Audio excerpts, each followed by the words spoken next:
Things you own end up owning you. What's up, good people? Welcome back to the podcast. Thanks for listening. I hope you're doing well out there. Today's guest is Kyle Mamounis. Kyle is one of my favorite people in the world to talk to. Him and I have done a podcast in the past, and if you haven't heard that first one, go ahead and check it out. Kyle has a great YouTube channel, and it's called Nutricrinology, and he put out a video about low-carb diets and the physiology of all that, and I wanted to talk to him about that. Kyle has a PhD in Nutritional Sciences from Rutgers, and it's a fun conversation as always. I love talking to that guy. He's super intelligent and well-rounded, and we talk about all sorts of things, from Brad Pitt's abs to Endotoxin and all kinds of stuff. So I hope you enjoy this one. Yes? Good? Oh, yeah. Welcome back, Kyle Mamounis. Thank you. How you been, man? Pretty good. Yeah, so I was gonna ask you. Last time we chatted, you got the COVID. So but Yes. you said you were feeling good. You said there was no problems, no crazy symptoms. How'd that go? Did you get over that, and how'd that finish up? I did. It actually took a pretty long time to get over this little tickle in my chest that I was having for weeks and weeks and weeks. But to the point where it was hard to notice, but I was like, okay, is this just how my lungs are now? Because I wasn't coughing when I had it.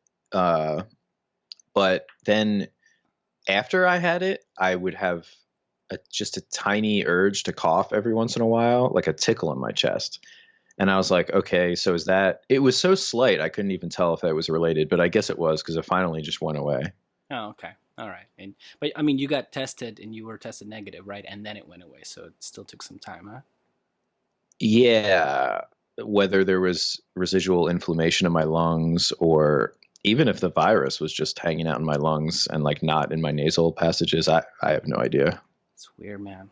Yeah, it's so weird. Some people were so, it was so detrimental to some people, and others just like, a couple days. Even I had a friend that, said it was like 3-4 days of just not sleeping that great, and that's it. It wasn't even really like, flu symptoms, anything like that.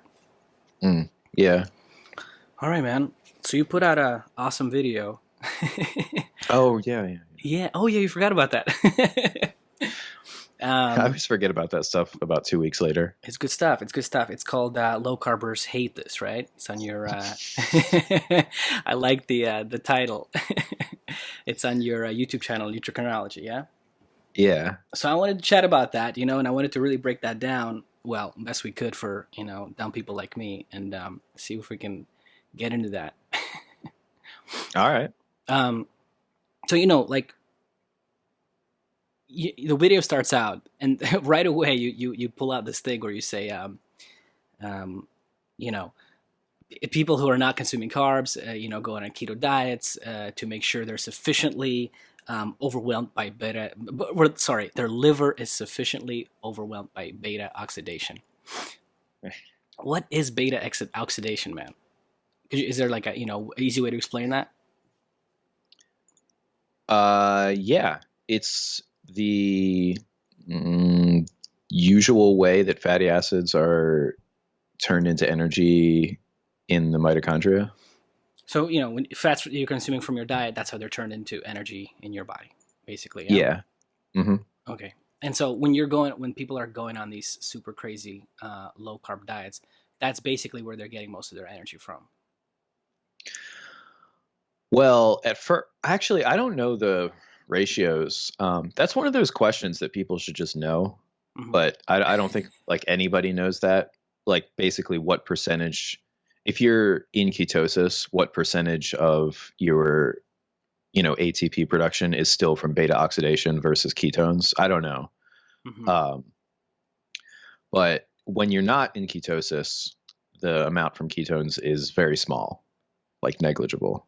So, okay, and like to even take a step back further, keto, how do people even get into ketosis? What's happening there when usually, what basically people know, it's just you're not consuming carbohydrates, right? But it's not completely, it doesn't have to be necessarily zero carbohydrates, right? Meaning you could, if you're just eating a normal diet of whatever, meats and cream and avocados and stuff like that, but you having maybe around 50 grams or under of carbohydrates, that you can get into ketosis. Yeah. I've never really like experimented on myself that way with, keto, like the urine sticks or whatever. But, yeah, there's a lot of people that claim to be able to get into ketosis with relatively high, I guess what you would think would be high glucose consumptions. And then there's some people that can't seem to stay in ketosis, even if they're just eating too much protein.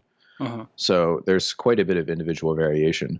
But the thing that's putting people into ketosis is not so much not the carbs, but it's that they have a certain amount of free fatty acids. It's the free fatty acids that do it.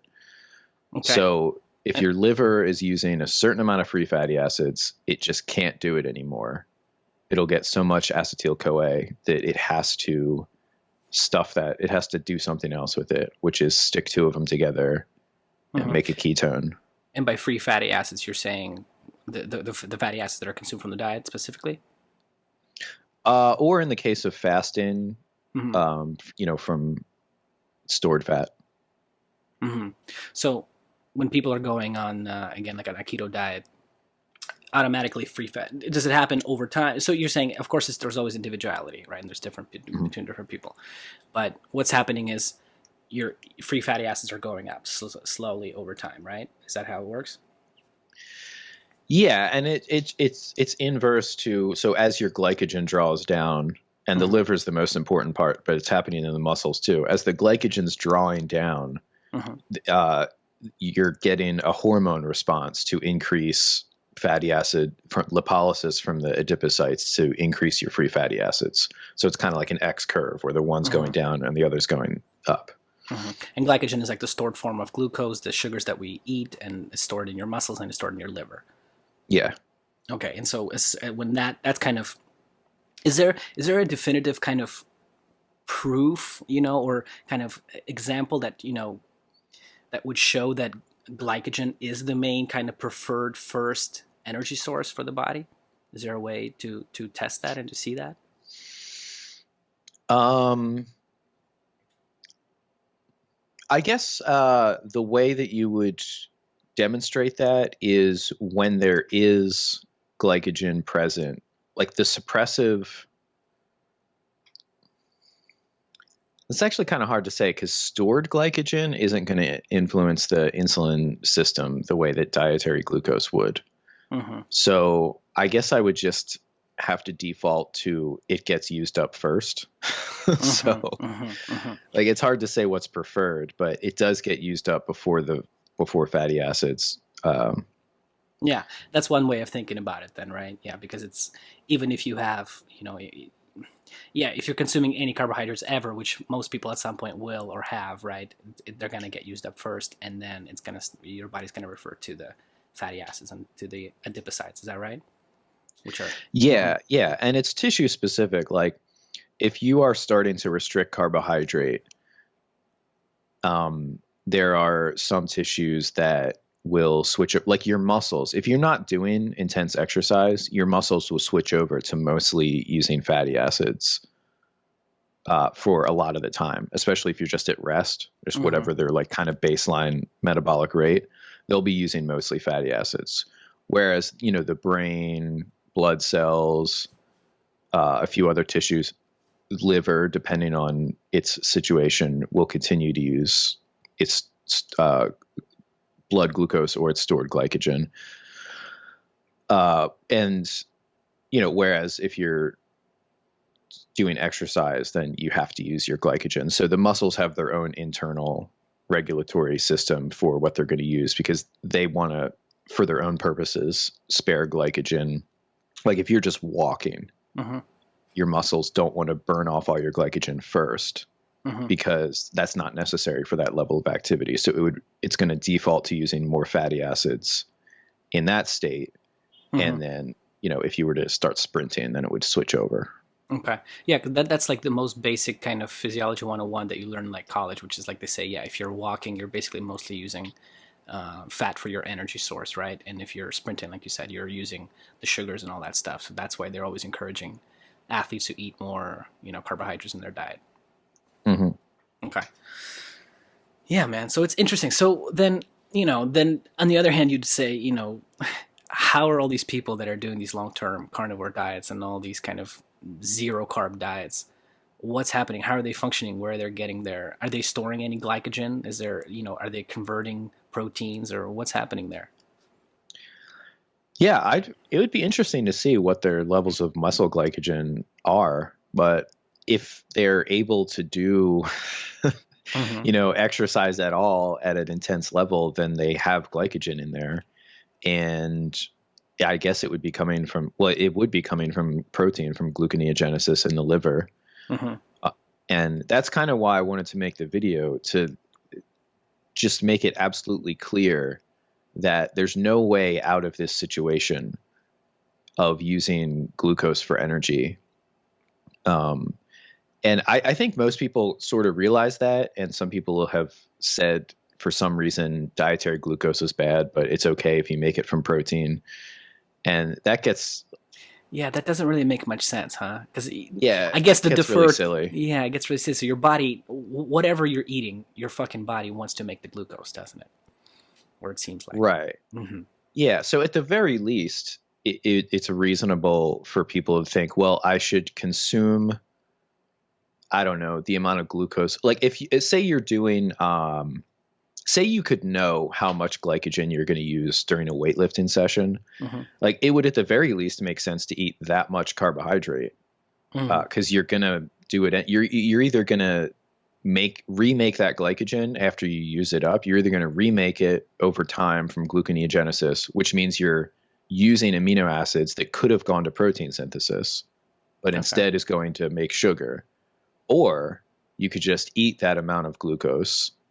And of course, it's not like your body, all of these energy substrates are fungible. So you can't tell your body like, okay, I'm eating glucose now, and this glucose, like, put it in my muscles. You can't tell it that, but more or less, if you burn up a bunch of your glycogen in your muscles, that is a relatively high priority for your body to resynthesize. So you're either going to be, I guess you could I would call it wasting protein to make glucose to replenish that, or you could use glucose and, spare protein. And why would you say wasting? What would happen with the protein if it's not going through gluconeogenesis? Well, it could be used for protein synthesis, for muscle tissue itself, and then just all of the proteins and enzymes and, just regular housekeeping stuff that your body has to make all the time anyway. Right. Yeah, I'm sort of seeing the same thing for some of the carnivores people that I'm following that do work out and they do still train. I'm sort of seeing the same thing as with the vegans. The vegans are like, they're just barely hanging on if they're not on TRT or something like that. And but they're working out, they're doing things. And the carnivores, you're not seeing any of them, like blowing up. They're all definitely lean. They get really shredded, some of them, but they don't have like physiques that I don't think like an amateur bodybuilder would want or go for. It's and I think there's something to that where you're saying that, I think they're definitely not putting on more muscle on that diet. I don't think so. Yeah, I mean, if you just think of it like however many grams of protein are getting used to make their glucose for them, that you just imagine subtracting that from your protein intake effectively. So, people be like, oh, I need X grams per pound of body weight. Like, bodybuilders would say that, or just regular athletes have a certain number in mind that they want to get. Right. So if you're going to severely restrict carbohydrate so that you're using a lot of protein to make glucose, then you're just subtracting from that number of protein. So it's like if you think you're getting 150 grams of protein in a day. Now, everybody's doing some gluconeogenesis. So that 150 grams, even if you eat a reasonable amount of carbs, might only be 120 grams or, what I'm just kind of guessing. I haven't looked up the numbers recently of what baseline, because you can't turn this completely off anyway. There's always going to be some amount of gluconeogenesis, but it goes up the more you restrict carbohydrates. So that 150 grams of protein that you ate that day, or let's just say 200 grams, because if somebody's on a low carb diet, they're probably eating quite a bit of protein. Yeah, that could be like halved in terms of like what's effectively available for protein synthesis. So yeah, that's why, the current sort of big two names in the carnivore community is like Sean Baker, who's this 50-something-year-old surgeon doctor, and he's been on it for I think 2 or 3 years maybe. And what's the guy, the carnivore MD dude? What's his name? Come on, you fucking know. He has an Italian name, right? Fuck you. Like, I know you know that guy. Come on, he's always like nose to tail nutrition, man. Come on, man. I know you know his name. Doctor. I'm just gonna. We need to know this name. It's Saladino. Saladino, right? That's right. Yeah, Saladino. Yeah, I didn't think about it. Yeah. So those are the two big guys. And what were we talking about that before? What were we saying before I said that? Wasting protein to make glucose. Yeah. Oh yeah. So Sean Baker, for example, he says you got to pound steak. If you're gonna go on this diet, you have to eat a lot. And so that's where it comes from. It's probably because it's hard enough to eat a lot of steak, but he's trying to tell people to eat a lot because that's what's happening, right? Is what you're saying, that a lot of that protein that they're eating is just getting used up, whereas they could be eating probably a little bit less and eating some carbs and about the same amount of protein, getting more protein probably, if not the same.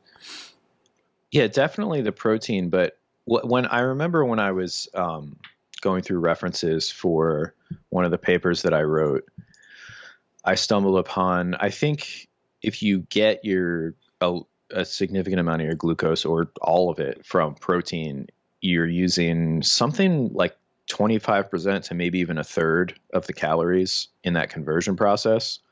Wow. And some people speculate that is a source of a lot of the weight loss that people, especially newbies, get because they start eating a ton of protein instead of carbohydrate. So calorie for calorie, it's like, and also protein is very satiating. So they're eating something that is, giving them satiety signals, and to get the glucose that they're going to burn, they're kind of like losing almost a third of the calories. So it's like cutting out, a third of the calories that they're consuming without actually having to do that. Right. Yeah, because that's definitely, and even doing it myself, being on the diet myself, it's like, if you cut out the carbs, you do lose some weight, man. And I don't know if, how accurate do you think, of course, calories matter. I mean, at the end of the day, no matter what diet you're on, probably, of course, they matter. But how accurate do you think that is? I mean, because I have tried other diets where I've tracked my calories and your body composition looks different. You might weight the same, but you might have more muscle, less fat. It's a tricky business with the calories in, calories out kind of thing. Yeah, that's something I want to tackle one day, because it's obviously, if you step back all of the way, like, you can't get energy from nothing. So except if you're breatharian. I'm so sorry. Right. It's the first breatharian joke of the podcast. Until you've learned that skill. I actually I had one of those books back in the day. Yeah, we talked about it last time. Yeah, it's pretty great. So a lot of people kind of stop at the, what is it, the second law or first law of thermodynamics, like I think it's energy conservation, So yeah, of course that's true. And so, calorie balance is, you've got energy in and then energy out. And people they're always thinking of energy in. And then for energy out, they're basically just thinking of basal metabolic rate, which to them is set in stone kind of for their body weight and their body composition, and then exercise or activity for burning calories, But I know that thyroid hormone is affected by glycogen stores. And I was just looking at something today, actually, where testosterone production was different, using the same amount of calories, but having different ratios of carbohydrate to protein. Yeah. I've read that before too. Mm-hmm. Right. So with both, and those are just two hormones, but those are probably the two biggest ones for like body weight, thyroid, and then for preserving or building lean mass, testosterone. So those things are affected by what calories you're eating, and also, how it's getting stored. So if that happens chronically over time, if you're holding on to more lean mass, eating the same amount of calories, then your basal metabolic rate just by that itself will be different than if you're holding on to less lean. So it's this whole thing where all of those variables are sort of in flux. Even energy in. I mean, we assume like if you put something in your mouth that you digest and absorb all the energy from it. But the gut microbiome stuff has shown pretty clearly that you can sometimes get weight loss by getting rid of bacteria, but then the bacteria would be consuming some of the food that you would have otherwise ate. So it's kind of this reverse thing where you're going to end up absorbing more calories that you would have eaten, but like weighing less because some of the bacteria, if they're kind of pathogenic or whatever, might secrete things that suppress your metabolic rate, stuff like that. Wow. So if you could somehow know all of that for an individual person, like exactly what's going on at all those levels, then you could like track their energy usage and energy intake, and it would have to add up. So many fucking variables, man. It's so are you saying that if I have an Apple Watch and it has my calorie burn for the day, it's not really accurate? What do you think of those things? Yeah, I have no idea. I use the Chronometer website, and it gives me like based on my weight, and I guess it asked me for my body fat percentage, although I don't think I have an accurate number for that. I'm just going off of those charts, those visual charts you can find where it's like, this is what 15% looks like. This is what 12% looks like. Dude, they're all over the fucking place because people store fat different places too. And it's yeah. Right. You got it. Yeah. If the model in question is storing fat in the places that you would, then it's probably pretty good. So yeah. So you should, if you're going to do that, you should look at a few of them, and get an idea of their ranges.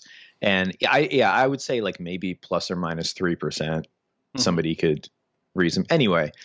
And it gives me a number, and it's like, okay, like, and then there's no way to verify that. It's like, okay, I have this number, and now I'm gonna like say I want to lose weight. It's like, all right, I'm gonna eat less than this number. There's no way to know. Yeah. Right. Yeah. The only, it's not even the truth because you still don't exactly know. I mean, I guess the only way if you're doing the calories in, calories out thing is to literally track what you're eating day in, day out, or try, because also the other thing is that most people don't eat the same fucking thing day in, day out. You know what I mean? And a lot of people don't even eat at the same times because some people have that lunch break where they always eat at the same times, but dinner is all over the place. A lot of people don't count the little things that they snack on.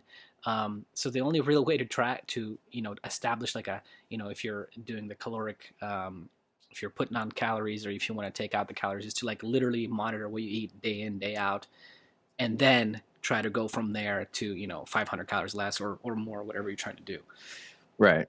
So those because I've done the same thing, that like you'll get a number, 2,400 calories is what you should eat to lose fat, and then you're like, I'm not losing any fucking fat. And and then also the foods that you're eating influences you. Yeah, man. So to go back to those like Saladino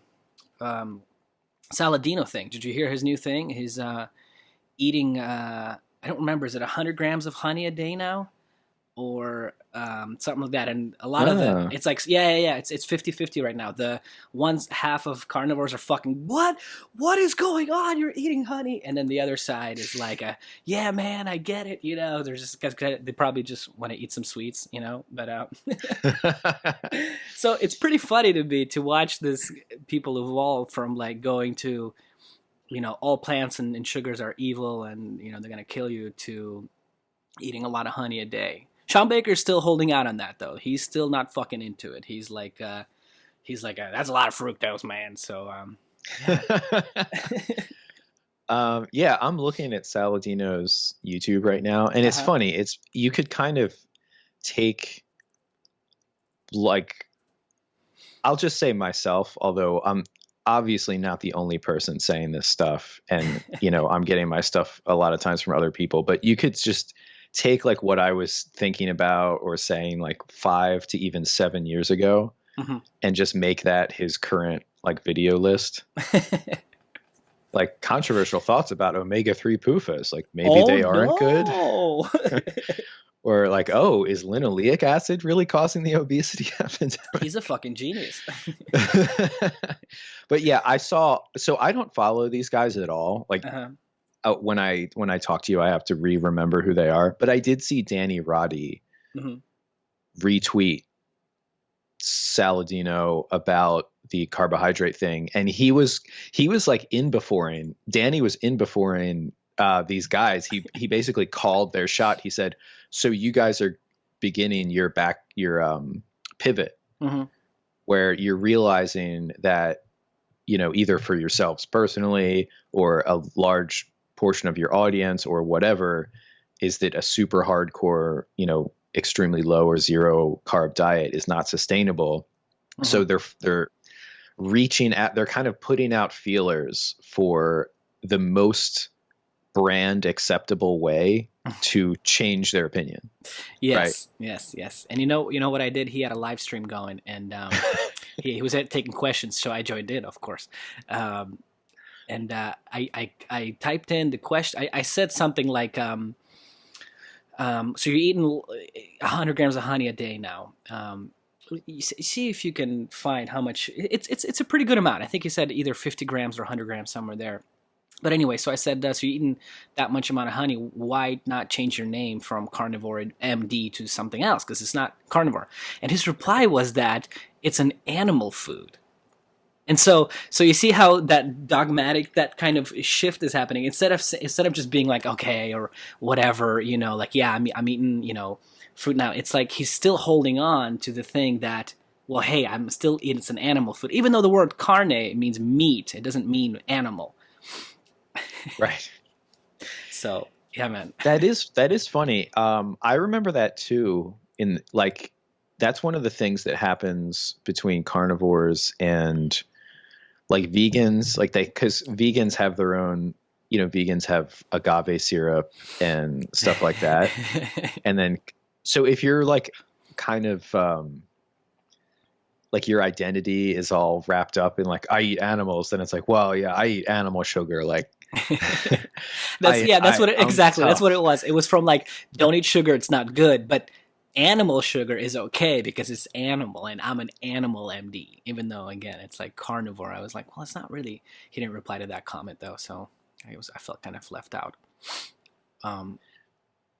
Yeah, I mean, at a certain point, you could back somebody into a corner. See, the thing is, these people wouldn't let themselves get backed into a corner. They just wouldn't engage with somebody that could like ask them questions until they couldn't answer them anymore. But just say like, so what is actually the difference between eating X grams of honey per day and like table sugar, or fruit that has a similar like glucose to fructose ratio of the or fruit juice, like take out the if you don't think the fiber is good, like just take out the fiber or whatever it is, some form of sugar that has a similar sugar composition to honey.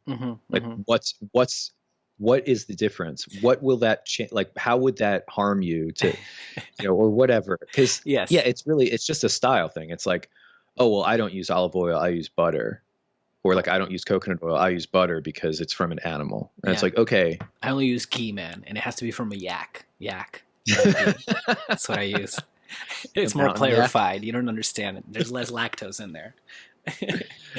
So it's funny, man. Because, it's, we're getting to a place in diets where we're mostly talking about like, sort of like you and me talked about the last podcast, where you said, people a lot of people are just going on these vegetarian or vegan diets. It's just because they feel they're being more spiritual. It's not necessarily that maybe they even believe that they're being healthier, although of course probably a big majority of them do. But it's like we're getting the same place with diets where it's not about actually trying to be healthy. It's about like finding a thing and blocking it in. Like I'm the carnivore guy, or I'm the no animal guy, or I'm the repeat guy, or whatever guy. Mm-hmm. It's a tough place to be at, man. So to talk about honey, I mean, honey, I wanted to talk about those sugars with you. I mean, honey, from what I remember, it's mostly fructose, right? And it has some glucose. Yeah, I forget exactly I think it has some what it sucrose is in there too, doesn't it? Let's see. How much percent? Because they do vary from like, the bees and what they're eating and all that stuff. But generally, it's a lot of fructose. Yeah, I think it's over 50% fructose or close to. All right, I just found one. Okay, this one's saying 40% fructose, 30% glucose, 17% sucrose, and then the rest is like a little bit of maltose. Mm-hmm. Well, and when they say sucrose, but isn't that still has some fructose in it? Yeah, and then sucrose itself is 50-50 fructose and glucose, so you could theoretically just add that, split that, whatever that is, like like King Solomon or whatever, and give half to the to the one mom and one to the half to the other. Okay. So roughly around somewhere 50 upwards percent, yeah. Yeah. Mm-hmm. So the people that are consuming honey now, if you take sucrose, I don't know what it is. Do you think it's advertising, or do you think it's just years of marketing? I mean, why are people so kind of freaked out? Why are we all freaked out by sucrose? Where are people? Because you still have a lot of doctors who are not necessarily carnivore. You have like Peter Attia, that guy. You ever heard of him? I think I've heard of him. Yeah, bald guy. Huge into keto, and then recently again, like I stopped doing it because it just got bored, and those sort of guys. What's the super keto guy? Also Italian name. I think it was Dominic D'Agostino. Yes, sir. He's been on keto for a long, long time. He just eats sardines and olive oil all fucking day, man. Yeah, I have trouble believing. Okay, so if he still looks the way that he looked like 7 years ago, because he was actually had quite a bit of muscle mass, and I find it hard to believe that he could maintain that with no carbohydrate. So I don't know if he just does like cycling ketogenic. Now, here's what I think he's cycling. I think he's cycling testosterone, my friend. See, so that's the big fucking thing that nobody talks about, and that's across the board. Fuck even diets, It's like even Instagram, for example. You'll have a guy put out here's my workout routine, and it's like the dumbest shit you've ever seen, and then he's shredded, and he's got these giant muscles. And people who don't lift or haven't been around the gym that long, they have no idea. I mean, just how prevalent testosterone is. Yeah, people that don't lift, people that haven't tried to get a impressive physique natural, are not aware of how difficult it could be. So I found that with a lot of friends, where I'll be like, oh, like I'll see an actor, that gets like jacked for a role, and I'm like, oh yeah, he probably used this or that, and they're like, well, in this interview, he said he just ate chicken and rice and broccoli. Oh, yeah, and 5 a.m. cardio, 100%. Yeah, he ate every 2 hours, and like blah, blah, blah, blah, blah. And it's like, yeah, maybe also that, but... Yes, if you think Hugh Jackman is natural, you're a fucking idiot. I'm sorry, I'm not, no offense, but you are. I'm sorry. I mean, he was on that... I think it was on Conan's show, and he was saying like, yeah, it's just fasting, man. I have this 12-hour window. And I mean, have you seen him playing fucking Wolverine? He's got veins in his goddamn neck, dude. He's got veins in his fucking neck, and he's shredded. Yeah. Shredded. Of course it's not natural. It doesn't mean, now, here's the other side of that. It's like people think that when I say that or somebody else says that it's like, I mean, well, I can't speak for everybody else, but for me, I'm not saying that guy didn't work hard and dieted down and did get up at 5 a.m. and did his cardio and did all these things.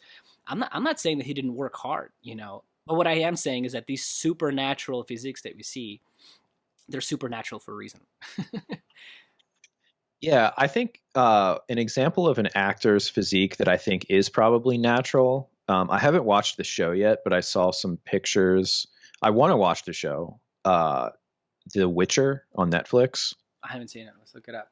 I thought you were going to say the Brad actor Pitt, you is son the of a same bitch. guy that played Superman for a while. What's his name? Henry Cavill. Oh, he worked with Mark Twight from. You know who Mark Twight is? You ever heard of Jim Jones? Jim Yeah. GYM. That was his trainer, and he's a legit guy. But not but I don't know. But I mean, in those circles, guys are doing all sorts of performance enhancing things. They're no dummies, and he's an actor. You know, and again, it's like.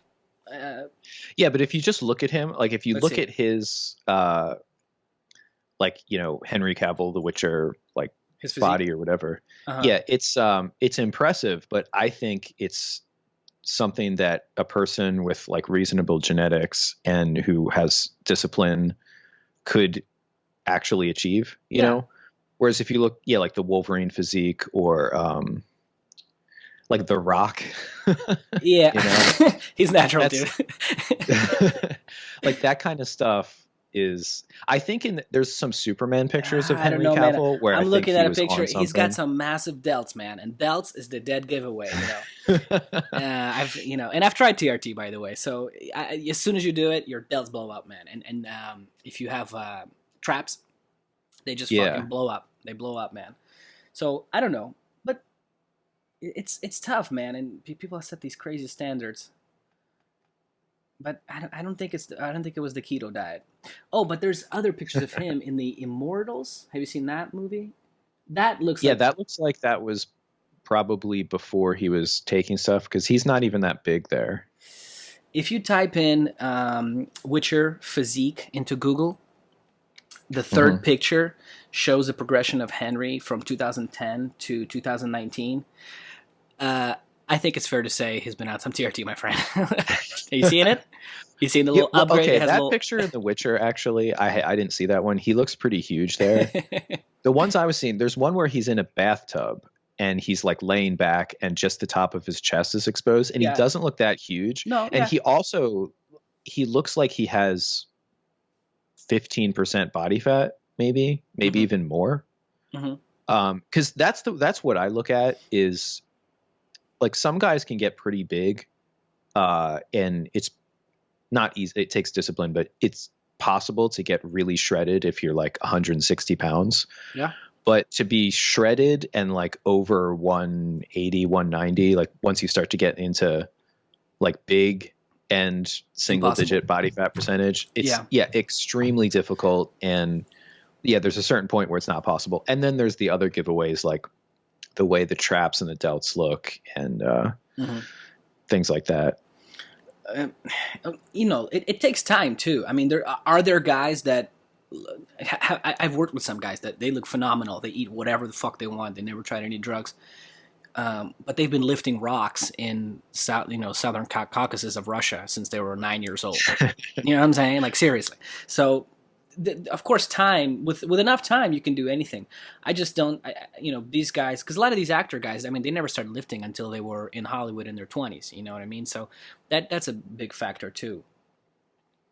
Well, yeah, and they'll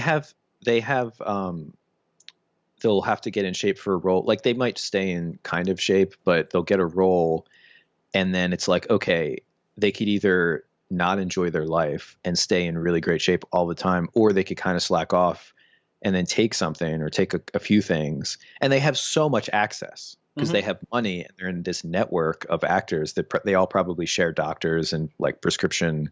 Of course. Yeah. There's a couple famous doctors around LA that, that have been there here and there. I mean, unattainable physique. I mean, your boy Brad Pitt in Fight Club. I mean, when he takes that shirt off, that famous scene, he's just super lean there. He's just very, very lean. He just probably didn't eat for a few days. He did the, what's Batman's name? Bruce Wayne. Well, no, not the actor. You're right about that, you son of a bitch. Oh, shit. I was just thinking about that actor too, because I was thinking about American Psycho. Oh, yeah. That's natural. That's not, I would say that's natural. If you go and rewatch that scene when he's doing those crunches, I do 500 crunches a day in the morning, and then I put on and then I put an ice mask. It really keeps the inflammation down, or whatever the fuck it is. Yeah, that he looks pretty natural there. I don't think there was too much TRT involved there. But that motherfucker, the word around town is that he's a workhorse. Have you seen that movie, The Machinist, with him? I didn't see it. Is that's the one where he gets really skinny? Oh, yeah, Christian Bale is, by the way, his name. I just remembered. Christian Bale. Oh, man. Hey, you got to check that movie out. I mean, it's not like the best movie. I mean, it's basically Fight Club, by the way. It's the same. I don't know if I... Spoiler alert. I don't know, if I'm ruining for you, but it's sort of a similar process where he's going a little insane. And but that was real. He just didn't eat. He just didn't eat. And I was reading about it. And then... yeah, that was how, because people asked him, what's the secret? How'd you do it? And he's like, I just stopped eating. Yeah, well, actors, I mean, they have a lot of, they're prone to certain mental issues. So it's probably easy for a lot of them to do something self-destructive. No, yeah, of course not. They're fucking crazy, dude. 99% of the time. But but he's a fucking great. He's one of my top favorite actors of all time, I think. Yeah, for sure. Yeah, man. So I wanted to. So we're on the topic of, honey and all that and sugar. Yeah, why are people so afraid of sugar? You think it's just years of marketing and doctors saying how bad it is? I mean, do they even fucking have a real reason of why it's so bad? And when I mean sugar, I mean like actual, white table sugar. Table sugar, yeah. I remember when I was first getting into nutrition stuff that the word white, which these days there's like a whole nother connotation to like anti-white marketing, but because I remember white potatoes. It's like, oh, you should eat sweet potatoes or yams, like not white potato. And then white rice was bad. Everybody had to eat brown rice. Like in the early 2000s, that got trendy. And of course, white sugar. I think it started with white sugar because the idea is, dairy is a little different, but, and flour, bleached flour, white flour. Yeah. So a lot of the white foods that are processed to be white have things taken out of them. And that's why they look white now. So I think people are, and this actually isn't that bad of an instinct to be a little skeptical of food processing, like that there's a problem with it. But so that's what I think happened is the idea that it's had everything good stripped out of it. And it's just, the phrase empty calories was really big in the 90s. Yes. And also that, and this is totally sugar. It's background noise. Sorry, dude. I live in LA, dude. There's homeless people all over the fucking place. They're taking over this goddamn city, dude. It's getting out of fucking hand, dude.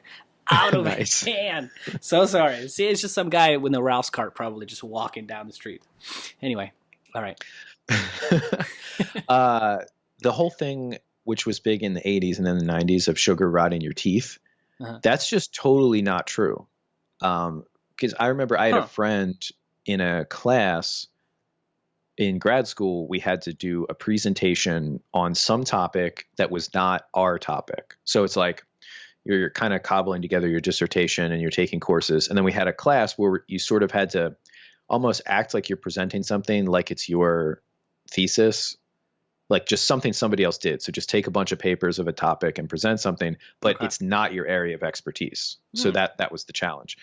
And one of my friends, she was really interested in dental health, and she found some papers and the only studies ever done are like, if you, for example, incubate like teeth that are pulled out of a person's mouth, in solutions of sugar and water or, other forms of carbohydrate and water, like bacteria will get to them at the same rate. Or actually, I think a lot of them, like flour or grains or however they process the grains to get the carbohydrate accessible, they actually rotted faster. And this has been done a little bit like in people's mouths, but a lot of the work was done in the early 20th century they would just get teeth that were extracted. that were not infected, and just put them, like, just physically drop them in solutions that contained different things to see how fast bacteria would break them down. So there's basically no evidence. There's no direct evidence that sugar causes bacteria to invade your teeth any faster than any other form of carbohydrate. So like if you chew a bunch of like starchy foods or grains or something and just leave it on your teeth, it's the same thing. So you think all these dentists that are saying don't eat sugar, I mean, they're just saying that, just passing on the same myth to the next person, pretty much. Well, I think that, like, especially for kids, because kids can tend to eat a lot of candy and stuff. And then if you're eating that, then you're not eating something that like has vitamins and minerals. So I think that plays a part in it. Basically, if you were to, like, I'm pretty sure if you did an experiment where you took a bunch of people and gave some of them like vitamin and mineral deficient diets, and the other people were good on that there would like be some dental issues if you waited long enough, you know? Yeah. It's an area that I've been looking into recently too, actually. It's funny you say that, bring this up. I got this book called Jaws. Nice. Yeah, it's pretty cool. I haven't fully gone through it yet. So, but there's a whole field of dentistry popping up, and they call it functional dentistry or bio-identical, maybe, dentistry. You know, they put all these, you know, fancy words on it. But one thing is that people don't know also is that, like, cavities can heal. That's another thing that people believe with, like you get a cavity, like you get a little hole in your tooth. That's it. Like, it's there unless we fill it in with something, and it's just not true. And all these doctors, the functional doctors or dentists are talking about this, and it's like, no, they do heal. I mean, of course, if you have like an infected tooth and you got to, you know, it's really deep and too close to the root, blah blah blah. But yeah, it's an interesting thing. I think it all kind of, some of the dentist stuff goes back to like Weston A. Price. Have you read his stuff? Oh yeah. Yeah. Because that was like the big. That's like the big, like, first go-to of people that say sugar is bad. Is like, it's, people don't know Weston A. Price was like, what, beginning of 1900s, right? He went around and he met some indigenous cultures that still existed, and basically figured out that wherever there was modernized food present, all the indigenous people's jaws and teeth got worse. And then the ones that didn't have they were eating natural foods, they had very good, you know, perfect tooth health and yada yada yada. So I wonder what it is that because that's another thing. It's like, that's all you always hear, right? It's like, white man invades, gives the poor indigenous people like you know, sugar and chocolate and cakes, and indigenous people die and get bad and fat and ugly. Right. Yeah, I guess, you know, it's funny that the Weston A. Price thing, he does kind of, I mean, he demonizes processed food. I don't even think he says sugar. He talks about, because a lot of the foods people were eating then were preserved fruits, like jams. So a meal might be like a slice of bread with fruit jam on it, and the jam would be, you know, mashed up fruit with some kind of syrup, you know, so it's like functionally sugar. And I mean, you know, like Saladino could eat that. You could preserve it in honey. It's not an animal food, you son of a bitch, Kyle. It's not an animal food. And so he talks about that, but my memory of it is that his focus is on the lack of the traditional animal foods being eaten.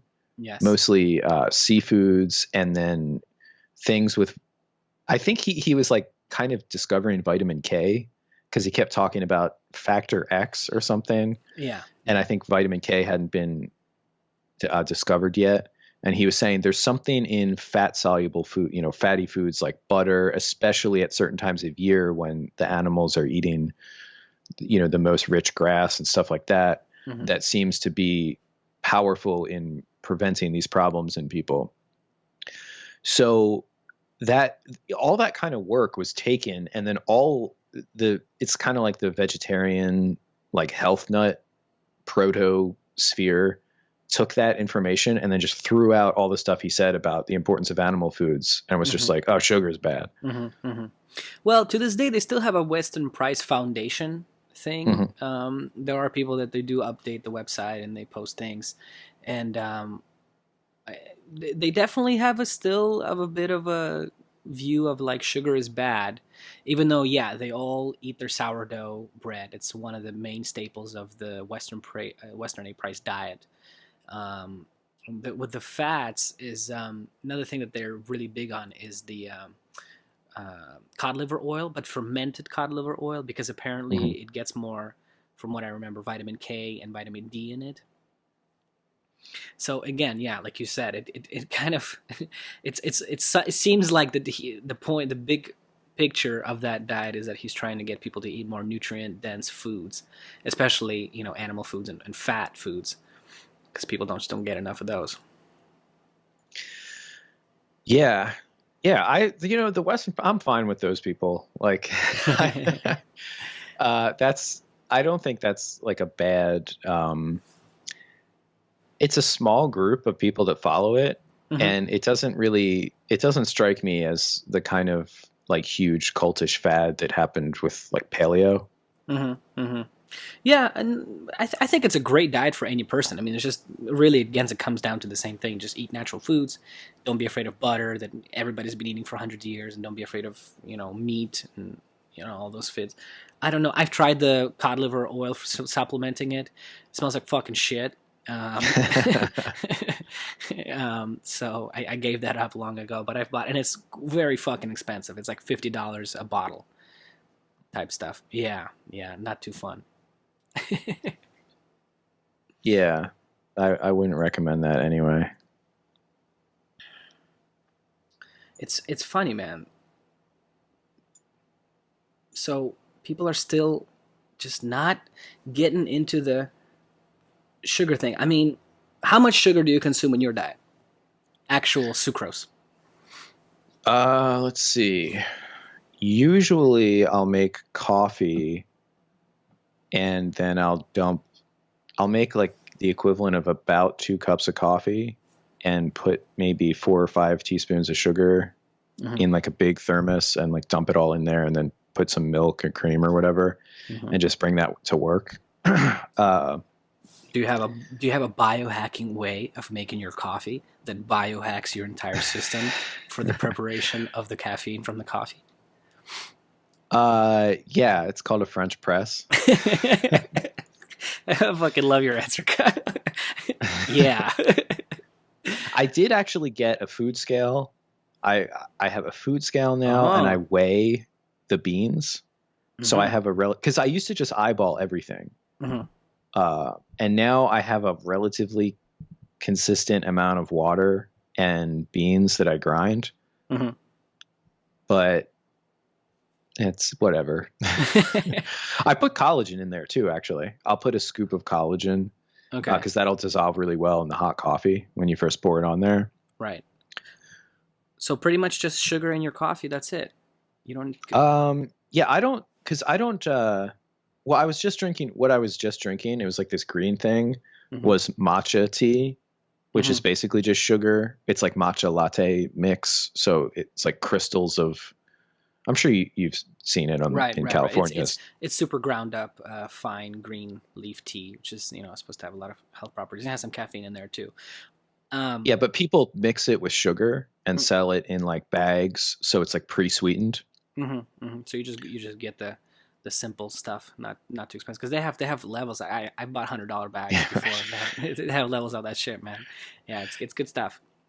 Yeah, I had it in Japan once, and it was pretty amazing. Oh, I didn't know you've been in Japan, man. That's awesome. Yeah, just one time. How long did you spend there?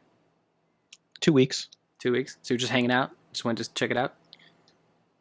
Well, it was... Ooh, there's a girl involved, huh? Oh, I get you.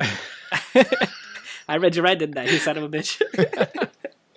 Yeah, I don't know how much you want to get into it. It's actually... sure, man. It's the Legal Week podcast. Do whatever the fuck we want here, dude. It was my honeymoon. What? Oh my goodness. Ladies, he's singled out. Yeah, you have a news scoop here. Ooh, I want to hear this. What happened there? I was just married and then I got divorced. But we had a really cool honeymoon in Japan, so. That's awesome. No, but she wasn't Japanese, I mean. Oh, no. Oh, okay. So you just went to check out Japan. That's fucking awesome, man. Yeah, I never been. I want to go. I was born just above Japan in a peninsula that comes from Russia. It's called Kamchatka. I don't know if you were, go ahead and Google that later. Check it out. Have fun. Yeah. It's a crazy place. There's like 3 people there and a bunch of bears. Is that where the like Russo-Japanese War took place across that? A part of it, connection? yeah, and part of it that, and then it went up to northern part. That little part where remember Sarah Palin? Remember that one time she was like, I could see Russia from Alaska from here, but you really can. It's like 2 miles apart. But where I was born, it's a little bit lower down. It's like literally, like I said, it's a peninsula that goes from that part. But between Alaska and Russia, it's crazy to me that it's not crazy knowing the Russia-America relations, especially currently. But I always thought it was so weird that it never built a bridge between there, because I don't know the exact distance, but it must be like, I don't know, 4 kilometers or something. It's really close apart. It'd be kind of cool to drive from Russia into, USA technically, but it's Alaska. Right. Yeah. So we're talking about, and in the repeat world, tea is not really a thing. They kind of talk about it as being a estrogenic, super estrogenic thing. Have you ever looked into research on that? Yeah, I honestly, I forget, because I know some people still talk about, because it's so weird. There's like different levels of nutrition stuff where a normal person would be like, oh yeah, tea, I heard that's healthy. Mm-hmm. And then the next level is like, oh, it's the phenols, the polyphenols and blah, blah, blah. And it's not that much caffeine. And then the next level, people are like, oh, caffeine's good for you. And polyphenols aren't actually, like the research is kind of, and then it'll come all the way back around again, where like the ascended nutrition person will just be like, yeah, tea's kind of healthy. Like it takes time. Like it's okay. Like it takes time. Well, I mean, I wanted to talk to you about estrogen too, though. I mean, we do produce it, right? It is in our bodies. Right, yeah. So there is a reason that we do have estrogen, because again, there's the 2 sides of the camp, right? Where it's like a lot of women are given estrogen because, they're told it's super healthy for them and it does all these wonderful things. And then there's the other side where people just think it's, it's the devil and everything you eat has estrogen in it and it's so bad for you. I mean, what's the functional reason of estrogen in our bodies?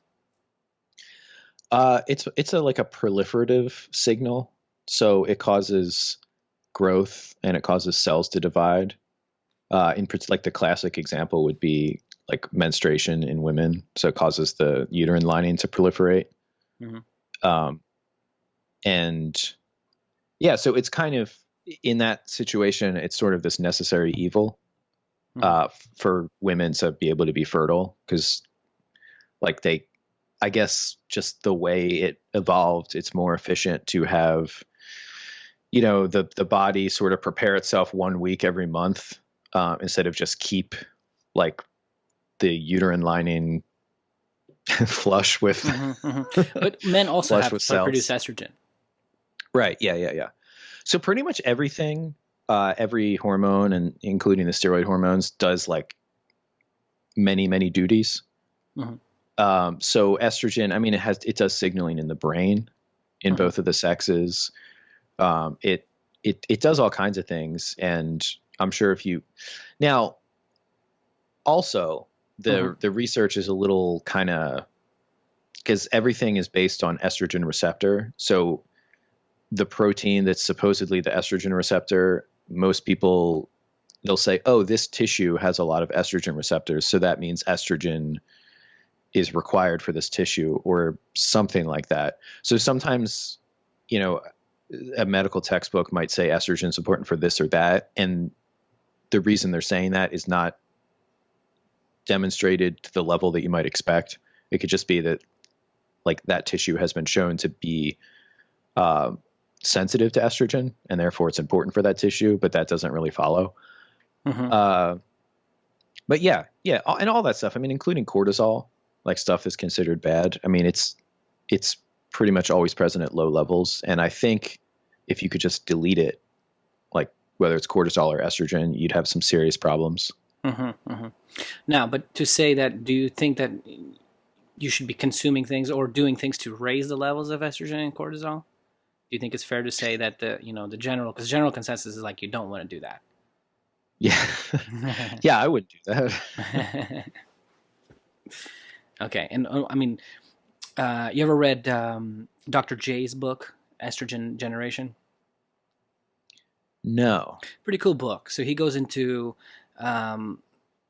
all the things that are in our day-to-day environment, from plastic bottle. Plastic bottles is like the most common one that everybody thinks of, but it's like your meat in a grocery store is wrapped in plastic. That fucking plastic leaches into the food. Right. Your detergents, your perfumes, and just so much stuff is laden with plastic.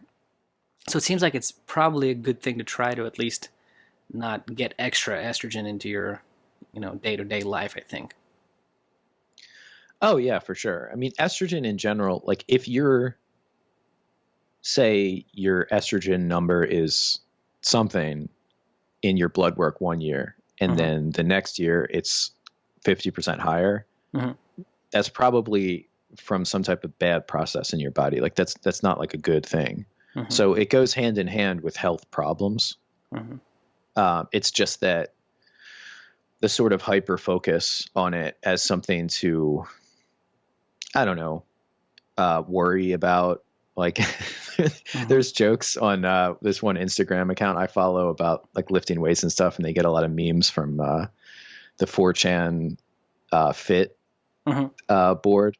And it's like, oh, I was, bought something at the store and the cashier was so cute, I forgot to not take the estrogen laden receipt, and I lost all my gains for the week or something.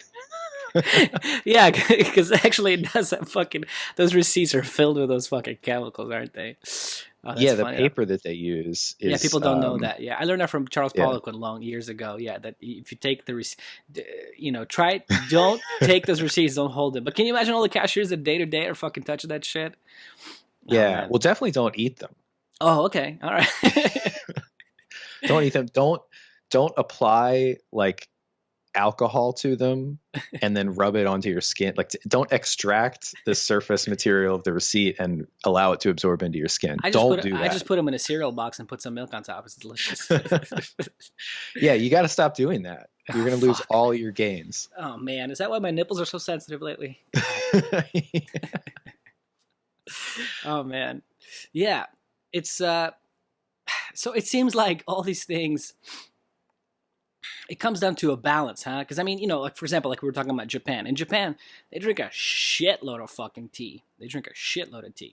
Russian culture we drink a lot of tea, not a lot of coffee traditionally. It does have the caffeine, but I don't know, man. I tell you the truth, I never really seen or heard of gyno until I came to the States. You know what I mean? Like that's one of those things that people get from too much dominance of estrogen. So I don't know. Maybe it's so many things that in the American environment, and then on top of that, you're drinking tea or whatever things that are getting extra. That's what's really hurting the people. So I think it's like you got to really evaluate your whole life in a big picture kind of sense. Yeah, well, America's a weird place because, there's people from, England and then all over Europe and now all over the world. And yeah, if you're looking at Japan and it's like, oh, why don't they have this negative medical effect from this food that they eat a ton of? And it's like, yeah, but they've been doing it for a really long time and that specific food. So you can just kind of think sort of from the paleo or ancestral perspective that it's more likely that their bodies are somehow in line with that than in a place like America, which has such a small history. Like somebody could come from a place in Russia where you eat X, Y, and Z, and now they're in America and they're second generation and they're eating totally different foods.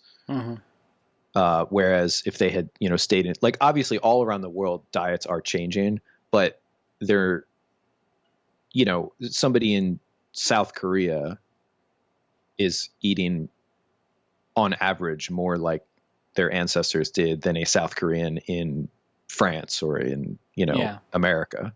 Yeah, in Silicon Valley or whatever. Yeah. Especially there. That's like the culture shredder. Yeah. It's like everybody should eat tacos and mochi. Kombucha. And it's good for your gut. I don't know. What do you think about that Yeah. stuff? Whenever I drink kombucha, I tell you the truth, I like the taste of kombucha, but my God, going to the bathroom after kombucha is not great for me. I love the taste of kombucha, but I don't know. I've always done funky stuff to my gut. I don't know if I buy the whole healthy bacteria or whatever is in there. Yeah, I'm pretty skeptical of just consuming bacteria on the idea that it's going to positively affect your gut directly. I mean, it has a lot of vitamins, like kombucha, because the bacteria themselves produce a lot of like stuff, as a side effect. But yeah, I mean, it's like eating dirt or something. It's, you can't just assume like, oh, I'm going to consume this thing and then it's going to fix my shit up. Yeah. A lot of doctors are doing that with like probiotics nowadays too. Like, with just like, and it started with like, go and buy some probiotics. And then it was like, go and buy some probiotics at Whole Foods. And then it was like, go and order some probiotics from Whole Foods and get only the organic kind. And then it was like, you got to get the VSL number 3 because that's the only real probiotics that's on the market that you can buy. And then it was like, now the biohackers have like it's just like all these crazy ass fucking probiotics. Yeah. And you've probably heard Ray Peat talk about the gut. He had an interesting perspective on it, where he didn't really say that you should have this bacteria and that bacteria in there and doing all these good things and bad things, whatnot. He had a perspective of it should be clean. Right. That there's really, there was nobody ever really talked about the gut microbiome back in the days. Which is true, which just kind of seems, and the gut microbiome is all the craze in it lately. It's all the biggest things people talk about. Yeah, his perspective, I think, is that the small intestine should be like extremely low amounts of bacteria. Mm-hmm. Ideally, I guess nothing, and then the large intestine should have, because he has said butyric acid is good, which is the thing that a lot of the colonic bacteria produce. So he said like a few things that bacteria in some situations are beneficial, but I think a lot of people, and one of the things that drove me crazy, I haven't thought about this for a long time, but when I was in grad school and then afterwards, people would talk about the microbiome and gut health and stuff, and they would never differentiate between the small intestine and the large intestine. Mm-hmm. They would just talk about it like it's this thing. Mm-hmm. And it would just drive me crazy because like the difference in what they're like two different organs, the difference of what should be there, the amounts of what's there, the jobs it performs. It's like two totally different things. And people are just like, oh yeah, take this for your gut. Right. Even like doctors. That's what people say. People say gut. Yeah. Nobody uses large intestine, small intestine. Everybody just says gut. You're so on the money on that, man. And give us a little breakdown of like what comes after the stomach. Well, and it actually continues on because another thing that people get confused about is if you're having acid reflux, like the vast majority of the time, it's not because your stomach is producing too much acid. It's because the bottom of the stomach, when the food goes into the small intestine, is not opening like at the proper time or rhythm to get the acid mixed food out of the stomach, out of the pylorus through the pyloric sphincter into the small intestine. So it refluxes because your stomach is still like churning. So if that sphincter doesn't open up enough, and it opens up from low pH. So paradoxically, if you underproduce acid, you could get acid reflux, and then people will take things to inhibit their acid production or you neutralize it. Now, sometimes people are overproducing acid, but it's one of those things where the symptom is related to acid. It's too much acid hitting their esophagus, and then they feel it because that's when you notice it. So they just assume like somehow counter the acid. when in reality the gut is this totally integrated thing that it's way more complicated than, say, for example, a car engine, where it's just, one thing goes in and like another thing goes out. So yeah, you start at the stomach, food gets mixed up with acid, which signals all kinds of things. Like it signals satiety, it signals insulin to start being produced. If you tasted sugar, if you taste glucose, you'll start your pancreas will preload insulin so that the blood spike is less when you absorb it.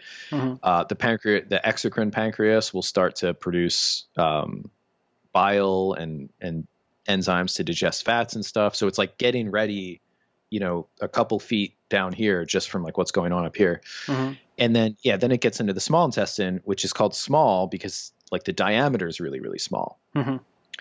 So because of that, there's not a lot of space. It easily fills up, and that's what makes you feel full. And the large intestine is large, not because it's longer, but because the diameter is a lot bigger, which is why once your food is digested out of the small intestine, you don't feel full anymore, because once it hits the large intestine, it's not stretching it as much because it's so much wider. It's all reamed down. And what's happening in the large intestine?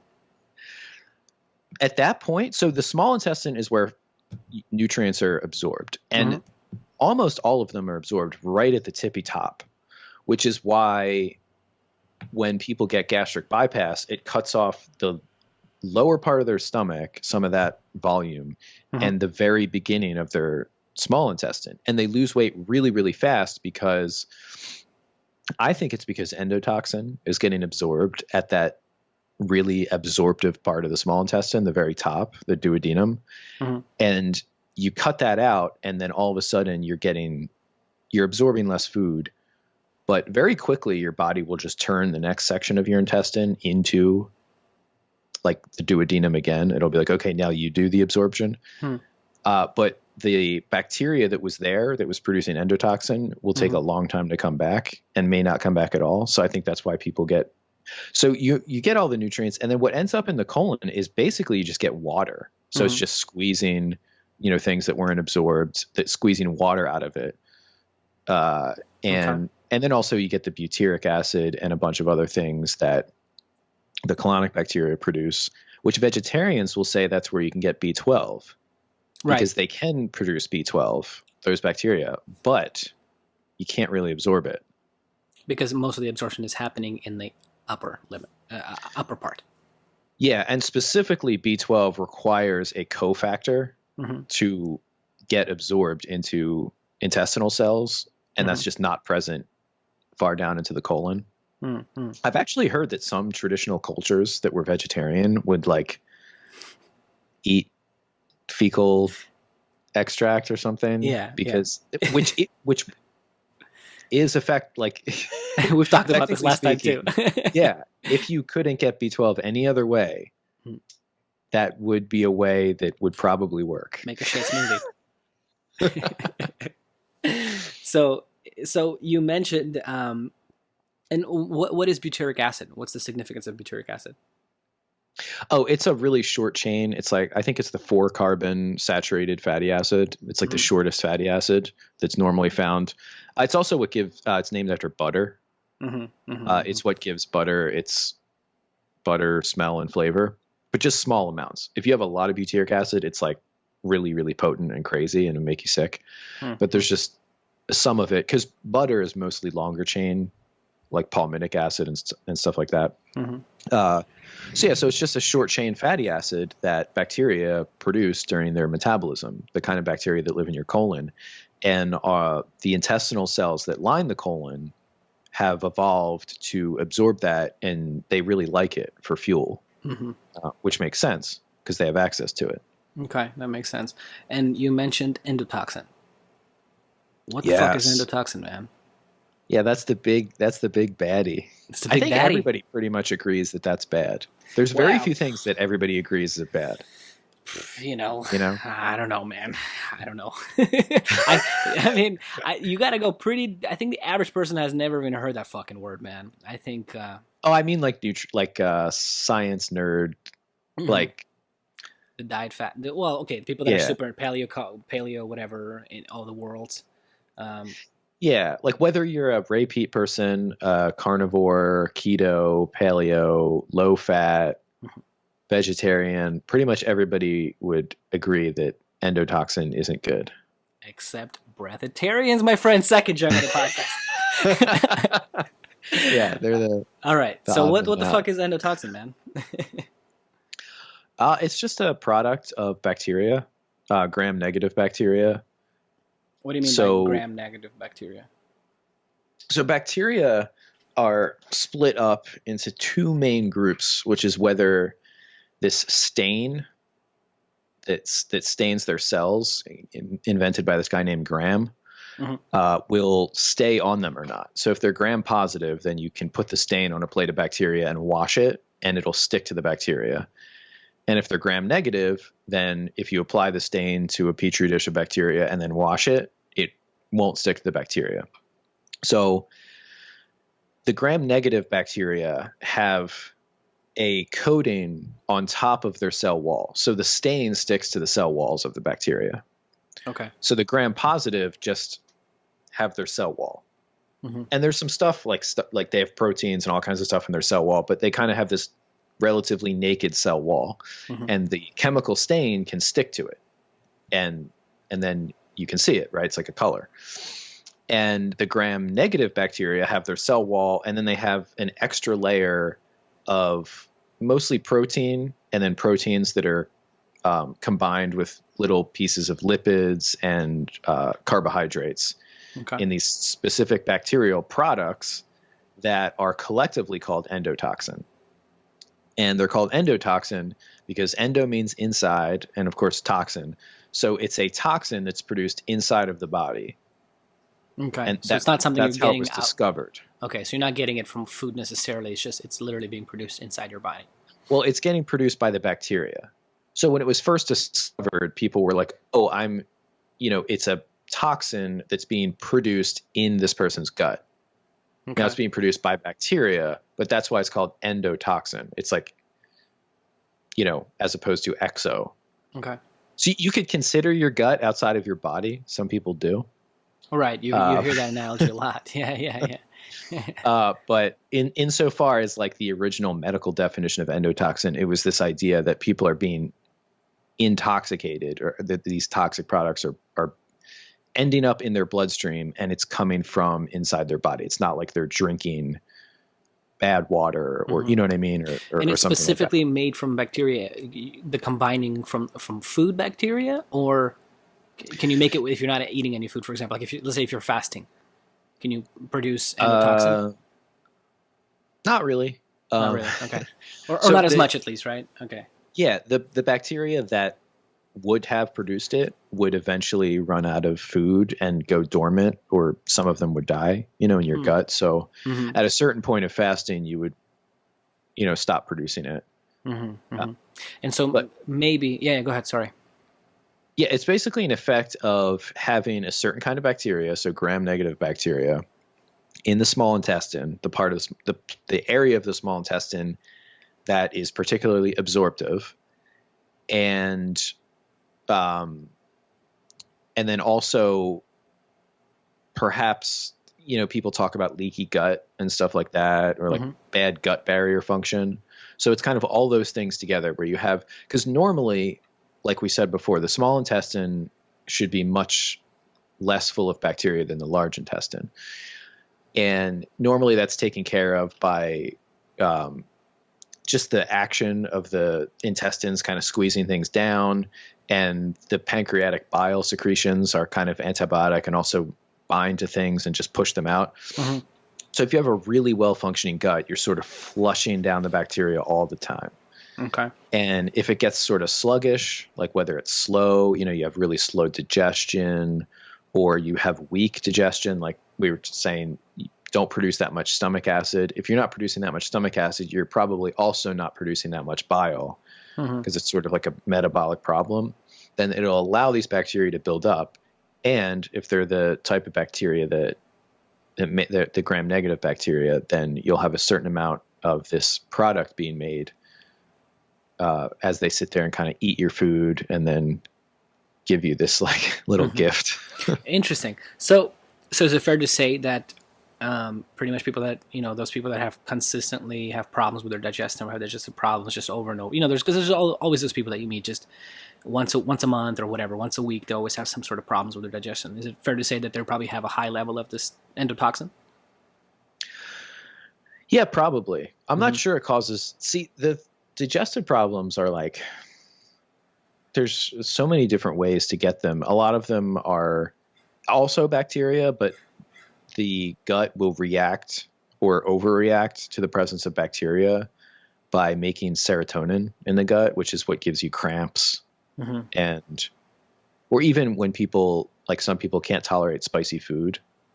And it's not really that the capsaicin is like causing their stomach to hurt. It's telling the gut cells that there's an irritant in there, and then they spasm to like get it out.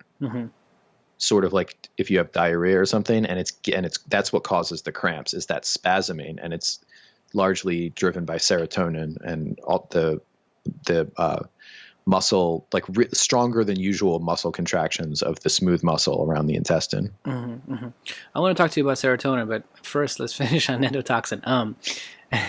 So you think people have this endotoxin, and is there ways that probably you can't, take a blood test for it, right? Because it's in your gut. The only way to probably measure it would be to like literally, get into your small intestine. If it's causing problems, it's probably in your blood, because the problems that endotoxin, or that I would worry about the most, is stuff happening in the blood, because it's very inflammatory. So if you have a steady stream of it going in there, it'll do things like get in the way of insulin signaling. People talk about insulin resistance. There's a lot of evidence. Endotoxin in the blood is probably related to most of those like chronic inflammatory conditions that end up causing the whole metabolic syndrome thing. So, but can you measure it in the blood somehow? Can you take a test for something? Yeah, usually it's measured in clinical studies as after eating a meal. So they'll call it postprandial endotoxemia. So you'll have a group of people and you'll say, okay, like for example, people with some type of cardiovascular disease, do they have more postprandial endotoxemia than people without heart disease? And they do. So they would bring somebody in, take some of their blood, give them a meal, wait, I don't like say half an hour, something like that, and then take their blood again and measure the pre and post meal endotoxemia. And if you have a lot of endotoxin producing bacteria in your gut and it's getting absorbed, then you will see that, a spike in blood endotoxin after a meal. Interesting, man. I don't know, man. I haven't heard too many people talking about taking a test for endotoxin. Well, I don't think you can do it at your own. The problem is it's not really available to the public, general public. Yeah. I mean, even here in California, you can do self blood tests. You can go to direct labs or whatever. You don't have to have a doctor, but I doubt it that it's there. But that's interesting, man. So what can you do to reduce the amount of endotoxin that you have in your gut? Sorry, I used the word gut.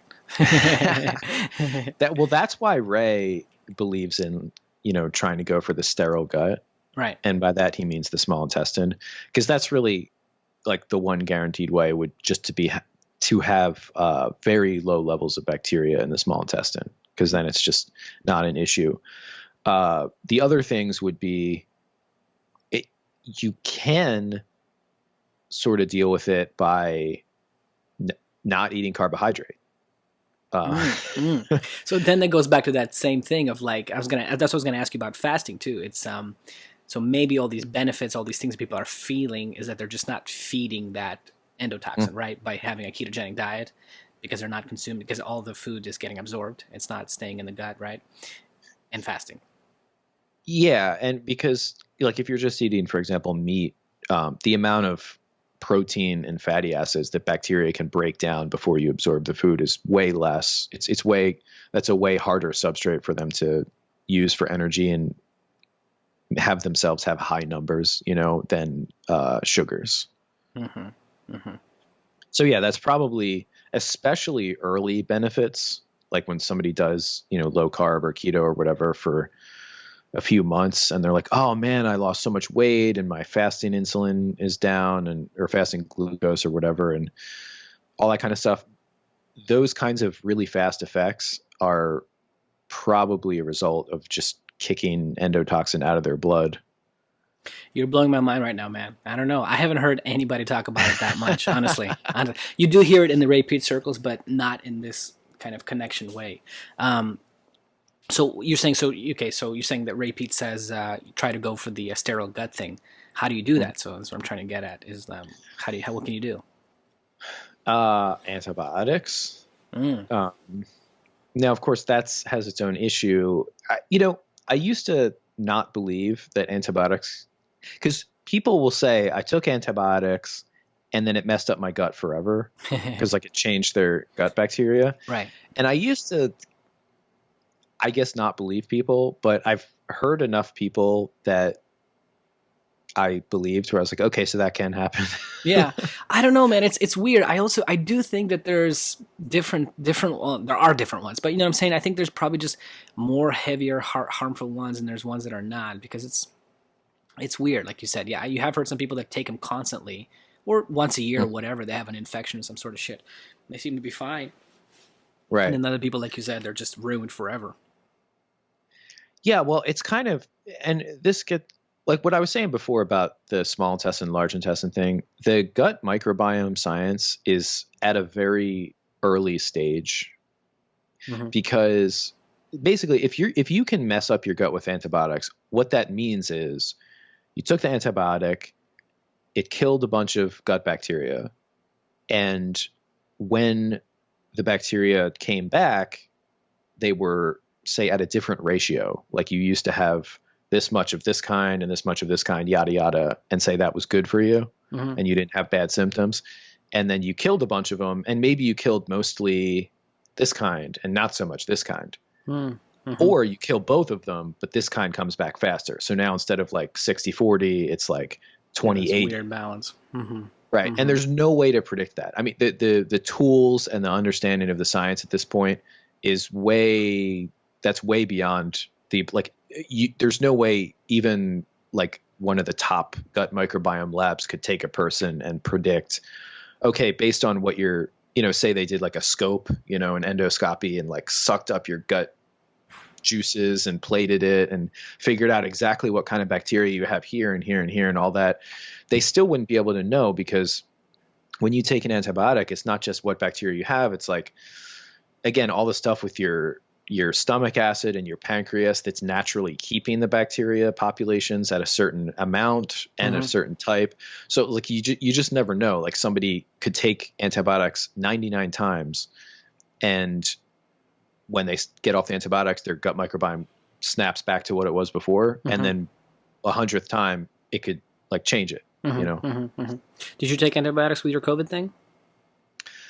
No, I didn't, but I did take antibiotics for the persistent chest thing. Because after about 2 weeks, I was like, okay, like I don't want to just have, because I thought maybe I had low-level pneumonia or some kind of secondary infection, which would not be too unreasonable for a viral infection of the lungs. So I was like, well, I can't just, even though the symptoms are not strong, I don't want to just ignore it, forever. So I went to the doctor and they gave me the Z-Pak. Yeah, Z-Pak. Which is a pretty powerful antibiotic, and also prednisone, which was the worst thing I've ever taken. Why is that? Well, that's a synthetic cortisol mimic. So I was basically giving myself like hypercortisolemia for, I guess, 5 days, 7 days, whatever the course was. And after the second or third day, I just couldn't sleep. Yeah.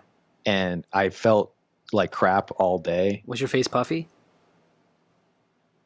I don't think Yeah, I don't think I took it long enough. I think you have to take it for like probably a couple weeks or long. Because yeah, people that are on it chronically, yeah, they get a puffy face and everything. Yeah, they get that like monster face thing.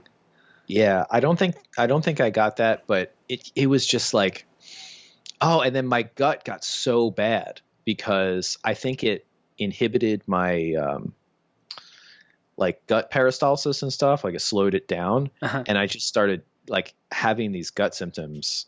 Okay. And I was like, oh my God, did I mess up my gut? I thought maybe it was the antibiotics. So they were having the same. Well, so that's what I'm saying. So you don't think it was so you don't think it was a Z-Pack, you think it was more the prednisone? Yeah, because it stayed. So the Z-Pack was for 4 or 5 days, and the prednisone was for like 3 days longer. And basically all of my bad symptoms went away, not after that. Like the timing of everything changing, it all kind of went back to normal, like 4 days after I stopped taking the prednisone. So it seems like that was it. I guess I can't know for sure, but I've taken antibiotics before and I never really had an issue. Yeah, there's a lot. There's a big book about it. I can't remember the name of it. I read a book. It's about all the antibiotics. It's just we're becoming desensitized to them, though, aren't we? Because people are taking them so often, I think, and then they have the bigger and bigger prescriptions. I don't know, man. It's a tricky thing. Those antibiotics. Yeah, I mean it depends what kind, and the antibiotic resistance thing. I've heard some people say that that's kind of overblown. It's mostly a problem in hospitals because you'll have people there that are already health compromised, and then there's just strains of bacteria that are getting hit because they exist in the hospital, and they become like super. So to go back to endotoxin, so you said, antibiotics, obviously one way to reduce that. And so we were talking about carnivore and fasting. So basically not eating those super hard to digest foods would also be something that people can do in order to reduce the endotoxin. Yeah, I've heard some people say that starch, like cutting out starch, is a good idea. I don't know. I'm pretty okay with starch. Like I have a hard time telling people not to eat starch anymore. Because it depends. And this is another question that you can't really answer, but it's like, where in your small intestine are these bacteria? If you could know, because you kind of know where the different foods, like if you eat sugar, that just gets absorbed right away at the tippy top. So if you don't have a lot of bacteria all the way to the very top of your small intestine and you eat really simple sugars, they're going to be very little to ferment because it's not going to make it very far. So simple sugars are pretty easy things to digest. That's why. Yeah. Okay. And they'll take a little bit longer if they're in fruit because of the fiber and stuff, but it's still not that much. It's really like starches, especially cold starches. So like if you ate like, I don't know, potato salad or something that's been chilled, that'll go much further down the gut before being absorbed than sugar. Yeah, because that's the gut microbiome people, with some of them, that's the kind of the new thing is the what do they call it? Prebiotic fiber now, right? They say like cook a sweet potato, put it in the fridge, and then that produces, what's the type of that fiber that it becomes? Resistant starch. Yeah. And so the idea with them being is that you want to, it provides you with good beneficial bacteria. But does that also mean that you're getting more endotoxin? You're feeding your endotoxin more? Well, it depends. So if you don't have endotoxin producing bacteria in your small intestine where the resistant starch is going to get to, then it wouldn't be a problem. So it's like one of those things you don't really know, what's going to happen. But yeah, the reason why that happens is because starch like expands and contracts based on heat. So when you cook starch, it relaxes it. It like, kind of like when you wash clothes. You know how clothes can shrink like in the heater and the dryer and stuff. And so when you wash them, they kind of like the fibers relax. And then as you dry them, they can, if you dry them with heat, they can get closer together. With starch, when you hit them with heat, they relax. And then when you chill them, they get closer together. And the closer together they are, the less surface area there is for the starch digesting enzyme to get in there and to break it down. And also like acids and other things that help facilitate that process. So it's like packed tighter, and that's why it's called resistant. Mm-hmm. And do you even understand the difference between starch and like sugar? How would you explain that? I think technically a sugar is anything 3 like monomers, because maltose I think is called a sugar, and that's 3 things. That's what is it? Glucose, Lactose, right? Or no? and is it all? I forget which 3, but yeah. So there's monosaccharides, disaccharides, and trisaccharides. Okay. And then anything after that is just called polysaccharides. Mm-hmm. And then at a certain point, they just start to call it starch. Mm-hmm. And it's kind of arbitrary. Yeah, it's a big name. It's not really anything specific. Because most starches are many hundreds of units, Mm-hmm. But as they get digested, they break down. So like if you chewed starch long enough in your mouth, eventually it would start to taste like glucose, which isn't as sweet as sucrose, but it is sweet. So like if you just chewed it and chewed it and chewed it and let your saliva break it down and break it down and break it down for a long time, eventually it would start to taste sweet. Mm-hmm, mm-hmm. So why do you not? Because again, in some worlds, starch is really frowned upon. Why do you have a hard time telling people not to eat starch? Is it the satiety level? Because people, I guess I have a little bit of like ancestral sort of leaning or bias where starches are one of the early foods of the agriculture age. Mm-hmm. And a lot of people don't like that. And I can see why, but it's not like it's 100 years, it's like many thousands of years. People have been digging up tubers and even using grains. So I think something that has that kind of history, it's hard for me to demonize it all the way. I mean, some people, like I'm totally open to the idea that somebody might, certain people might benefit from cutting out starch. And it's certainly worth trying. I mean, there's nothing wrong with trying it. Like if you just want to say, okay, well, I eat a certain amount of like rice or bread, I'm just going to replace that carbohydrate calories with fruit or fruit juice or something like that and see what happens. Mm-hmm. That's totally a fine experiment to do. But if you don't notice any benefits, don't just keep doing it because you think it's good, The one thing that people talk about with starch, though, is you can't really see, and I'm not sure this really causes significant issues, but supposedly starch granules, before they're fully broken down, they can get to a size where they can get past the intestinal cells, the enterocytes, and into the blood. So you could have, these little granules, and that can cause inflammation and also supposedly get stuck in really small blood vessels. And it's called persorption. Right. I think I've heard that somewhere, actually. I think that's one of the reasons they were saying there's a group of people that don't eat it if they have had heart disease, where they want to keep all their blood vessels nice and healthy, so they don't eat any starch because of that reason. So right. You're not sure about that research, though, huh? Well, I know it's a thing that can happen. I just don't know if the average person, it happens significantly, or if they digest it effectively enough that there is insignificant persorption of starch granules. So it's one of those things like, everything, like you can demonstrate something can happen in the lab, but that doesn't mean it's like a thing that happens enough to matter like outside of the lab,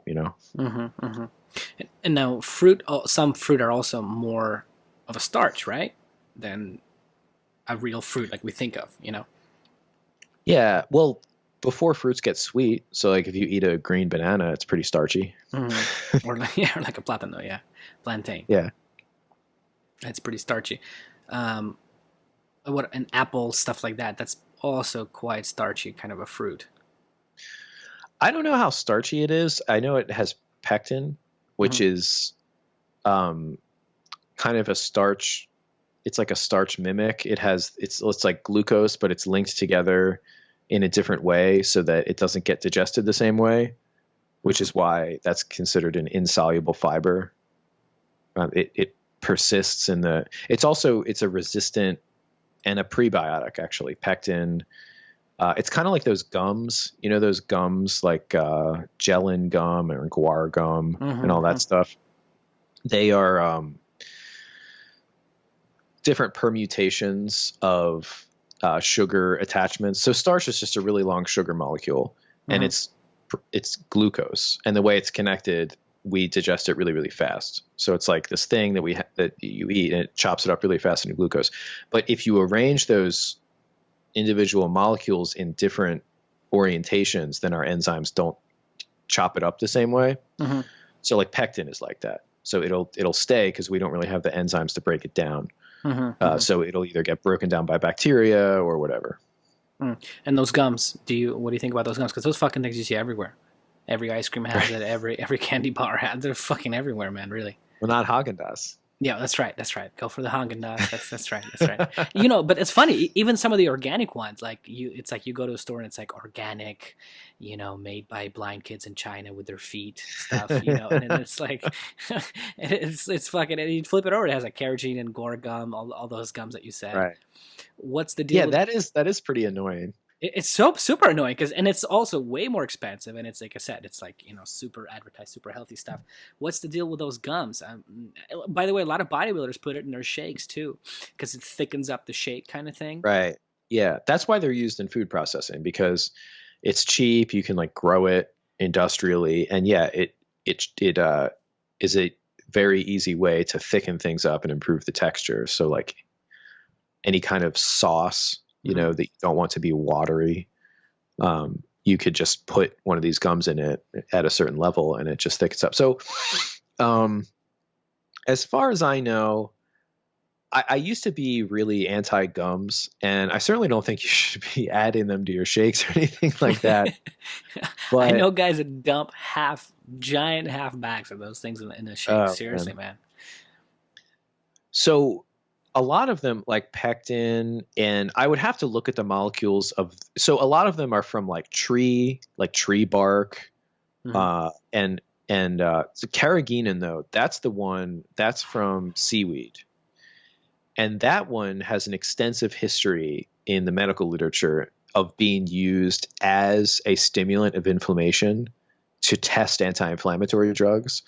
So like they'll take like a rat and give the rat an injection of carrageenan like into its paw or its leg or something. Yeah, I shared that study actually. That's the exact same thing, where they inject it into the paw to test if it gets to test a drug, right? If it's gonna decrease the inflammatory response.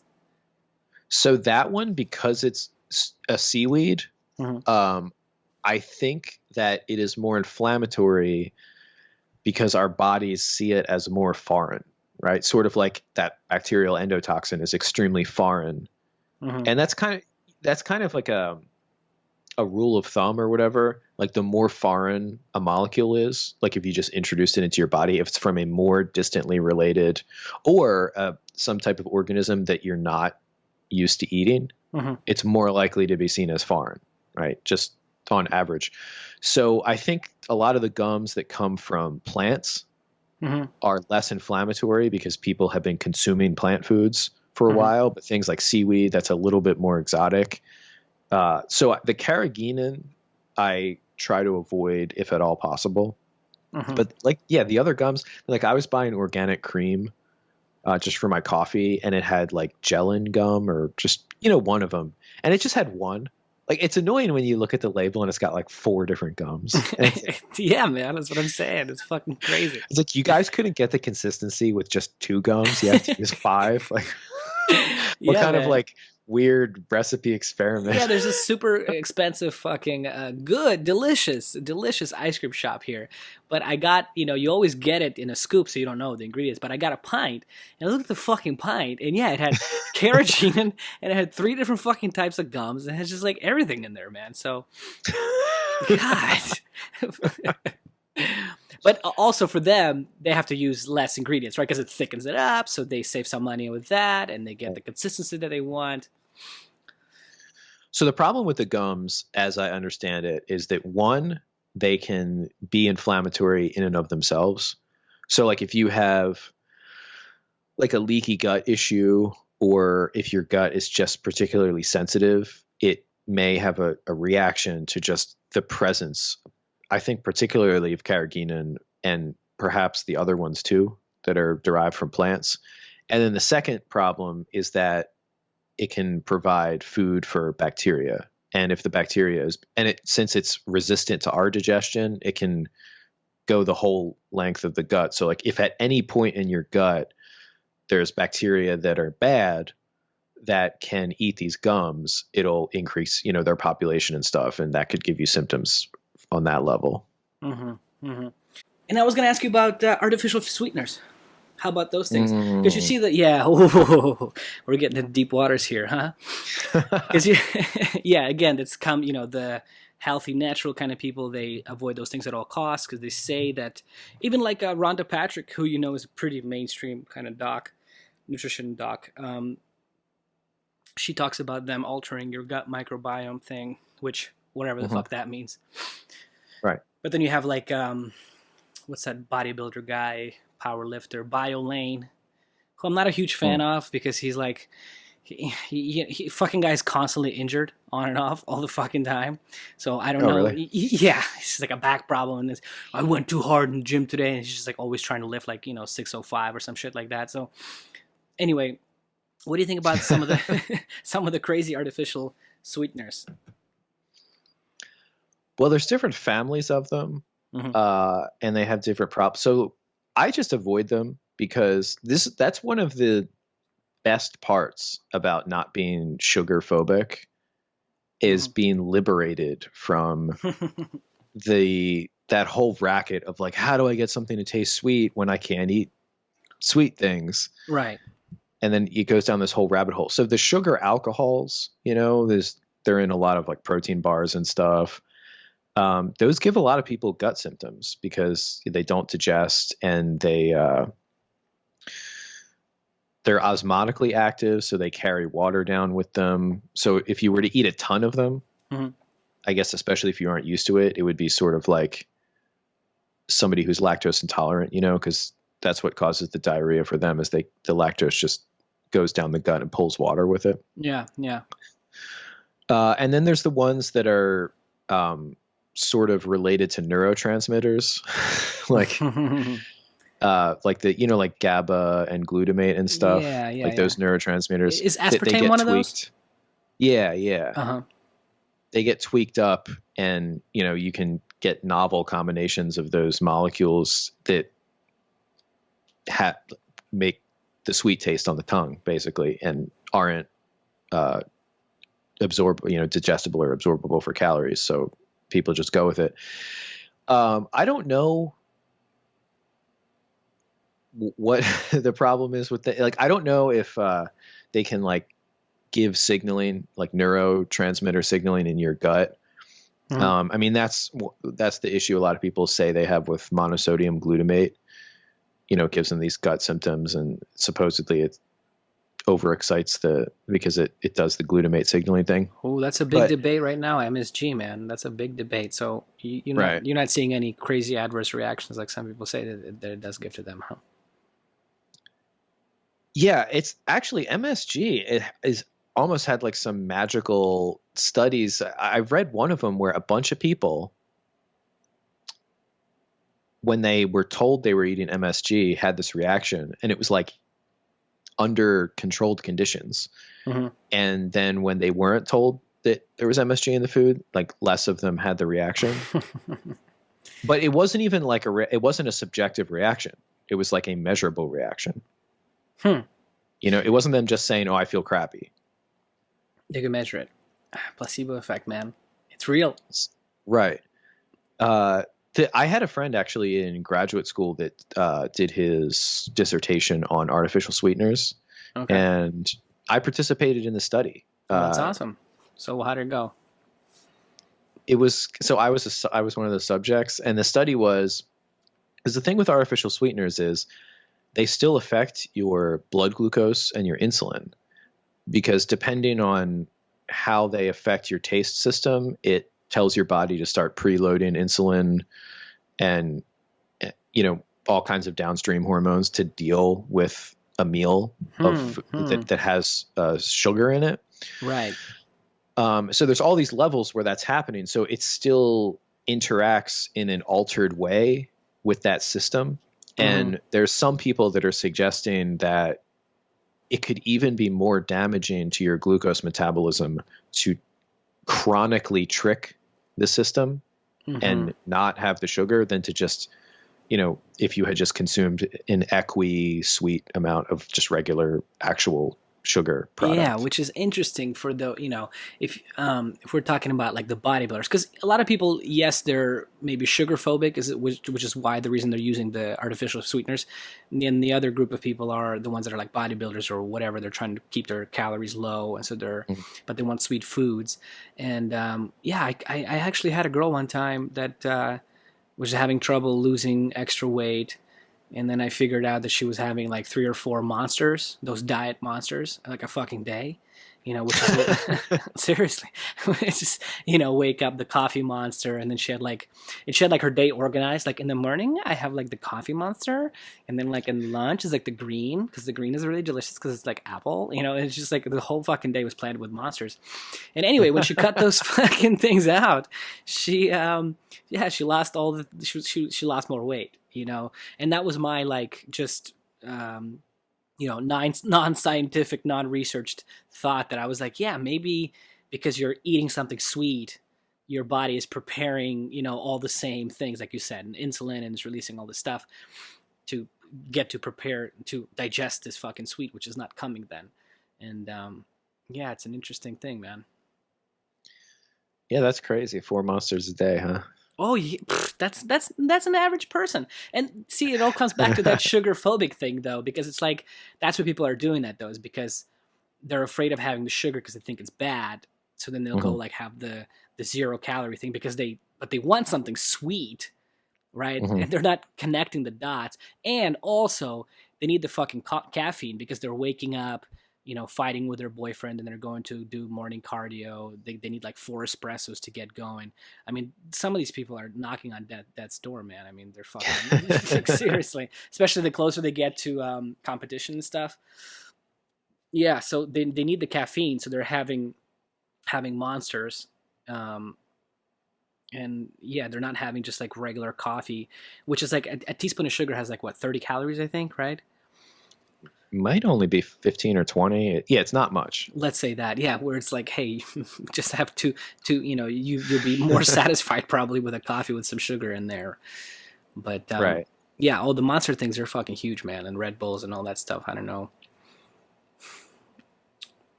Yeah, I don't like the way they taste. Like just the coffee one is okay because it basically just tastes like iced coffee. But those the sweet, the fruity monsters, like not even on a health level, I just don't understand. It's like carbonated fruit punch in a can. I just don't get it. I don't understand. Dude, I don't get it either. I think it became more of a statement icon thing. I can't tell you how many seminars and bodybuilders I've met that they just constantly have a fucking hey, I mean, who's the sponsor of the UFC? What's the can that they hold when they're done with the fight? It's a fucking Monster, man. Is it Monster? Yeah. You know what's crazy about that? So it's 2020. I remember Monster. So I started my first experience with like any kind of fitness stuff was either sophomore or junior year in high school. I started lifting weights at the local gym. This gym opened up. Just, regular, like just all the normal stuff, right? Free weights, machines, treadmills, yada, yada. Just a regular gym. So I started going there and like with other high school boys my age and learned how to lift weights and stuff. And the guy that owned it was in his 30s and he was kind of hip and like into trendy stuff. So like I remember when Under Armour came out because he had like the first batch of Under Armour. Oh, bro, he was hardcore as fuck. That guy lifted. It's like 1998 or like 99, and it's like Under Armour just came out, and he's like, "Oh, it's so cool." Did he say, "You must protect this house"? Did he do that or no? When you walked into the gym, did he say, "Hey, Kyle, you must protect this house, motherfucker"? I remember dudes walking around saying that shit, man.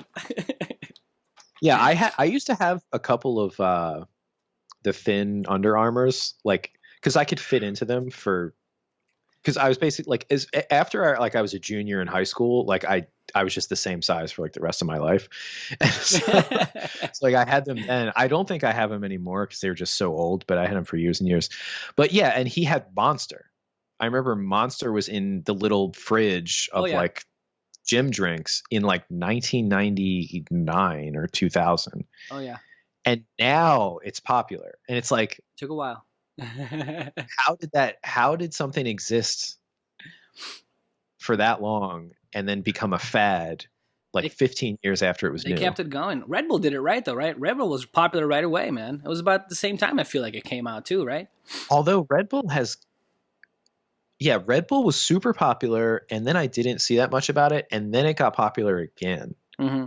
Well, part of it was the BMX, the crazy fucking thing, the ultimate whatever sports that they were doing.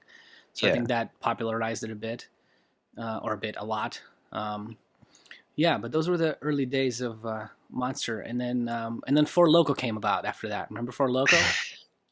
I never got to try it. You never tried a real Four Loko? Yeah, that's the one with the alcohol and caffeine, right? And like 1,000 other things that you don't even know what they were. That's the only time in my life where I blacked out, my friend. Nice. Yeah. I had one.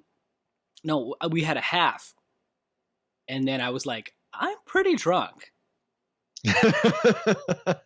And then I had the other half, and I don't remember what happened. That's how it was. That shit was crazy. It's still around, but they like changed the formula, whatever, kept the name. But yeah, the real stuff was, I don't know, it was poison. I mean, you hear, this was like early days of the internet, so you didn't get all the news then. But there was news or talks of people, having two of them and dying and stuff like that, or going to a coma and going to the hospital. Yeah, I remember I heard about that, and me and my friends were like, "Oh, we got to try it." And then it was made illegal in some places or in some way, and it was hard to get. And I think when they brought it back on the market, it wasn't the same. Yeah, it's still around. There's probably some kids in Florida. Yeah, I probably could find it around here. 100%. Which is how you like Florida, man? Because you're not originally from Florida, right? Yeah, no, I don't like it. You don't like Florida? I thought you liked Florida. I liked it okay until this year. This year, it rained more than the other years, and the love bugs were worse than the other years. Which love bugs are these? They look kind of like lightning bugs, and they mate, and they stick together by their butts and fly around. Oh, wow. And they swarm everywhere. And when it's really, really bad, you have to wash your car like every other day, because just driving to work and back, your front of your car will be plastered with these bugs. Wow. It's funny you say that, man. We were just talking about it here, though. In LA has always, I've been here for over 10 years now, 11 years. And it was always like almost no mosquitoes, nothing. And then just in the last year or two, it's like you're getting mosquitoes and you're getting more bugs going around. I don't know, man. Maybe it's that fucking Bill Gates releasing his crazy mosquito shit. Have you heard about that? No, I didn't hear about the mosquito thing. No, maybe it's just the homeless people keep a lot of standing water. Oh, well, that's for sure, too. Homeless puddles. Oh, yeah, dude. They're doing whatever. I walked by a tent the other day. They were banging in there, like out loud, middle of the day. It was great. That's LA. Well, come to LA, man. You ever been to California? Yeah. I've been to California a couple times. One time was in LA. I went to the first Ancestral Health Symposium in 2011. You probably met some characters there, huh? I met Michael Eads. He's like the guy that wrote Protein Power. He was one of the initial like high protein, low carb guys back in the 80s and 90s. He's still around, I think. I think I met Gary Taubes. I can't quite remember. Oh, that must have been fun. That guy's a little interesting, huh? Yeah, he's kind of fallen from grace a little bit. Yeah. I met Denise Minger. I don't know if you know who that is. She was in the paleo world, and yeah, she's kind of like cute paleo girl. She's the, oh, okay. Well, like not the always brand. case. Like that's her brand. Hey, if a girl is cute and hot, she obviously knows what she's talking about with diet. She actually, of all of the cute nutrition girls, because now, I mean, with Instagram and stuff, there's just so many, but she was kind of OG, and she actually got famous on a blog post that did not even have her picture on it. That's fucking, it was wow. Debunking the China study. This is like over 10 years. It's probably 10 years. No, yeah, it was over 10 years ago, I think. But I guess she took a college class in statistics, and the China study book, which was this big pro-vegetarian book, they published their raw data that you could just, I guess, buy on Amazon. I think that's how she got it. So she just took the raw data and ran the statistics herself with a couple different methods, and was able to show that they were being very misleading with how they were presenting. Like, they were picking the statistical method that said, was the best for their case in every situation. Yeah, they were throwing out all the other cases that weren't coinciding with their thing. And they would call something a big effect in one case if it was showing what they wanted, but if it was the same size effect but not in the direction they wanted, they'd call it like insignificant, stuff like that. So she did like a big blog post. It was one of the like early big internet sort of things. And then, it ended up she was really pretty, so she just blew up. Is she still around too? Yeah, I think so. So what's her deal now? Paleo kind of thing still? Ancestral health kind of thing? Yeah, she's she really early though came out like pro carb, like against the demonization of carbs. Because paleo, what happened with paleo was it got taken over by low carb. Like pretty early on, like 2010-ish. It basically just became a low carb diet. Fuck, man. And at the end of the day, it's just people wanting to make money. That's really what it's come down to, because it's like, then it became a thing of like primal. Then it was like primal keto ancestral paleo. Then, because then the Marxism guy became super popular, right? Because his thing is primal. He uses a different word. Yeah. Well, yeah, he's a good internet marketer. He's a genius. He speaking of Florida, he just moved to Florida too. He left Malibu and moved down to Florida. Because he made like millions of money with his thing. He sold his Primal Kitchen avocado oil that all the cavemen obviously ate, make avocado mayonnaise. It has like fucking, I don't know. Avocado gruginase. Yeah, it has like 24 grams of fat and like a tablespoon. I mean, it's just like, and so he made a shitload of money, and he moved down to Florida and Miami, I think specifically. And damn, I should look him up and hang out with him. I met him too. Oh, no shit. At the 2013 one. I went to like 4 ancestral health symposiums, and 3 of them I gave talks at. And the first one I gave a talk at, I met him and I talked to him for a little bit. And he was nice enough. I mean, a lot of these people, they're not that interesting to talk to, because like, it's like, some people have a really, really good way of presenting and marketing like surface level knowledge. Yeah. And then a lot of people that have really deep knowledge are like weirdos that can't market or present themselves very well. Right? Yeah. Probably the most brilliant example, right? I mean, fuck. I don't know. Yeah, he has like this weird, mysterious vibe, but he's definitely not like, he's definitely not learning like search engine optimization or anything like that.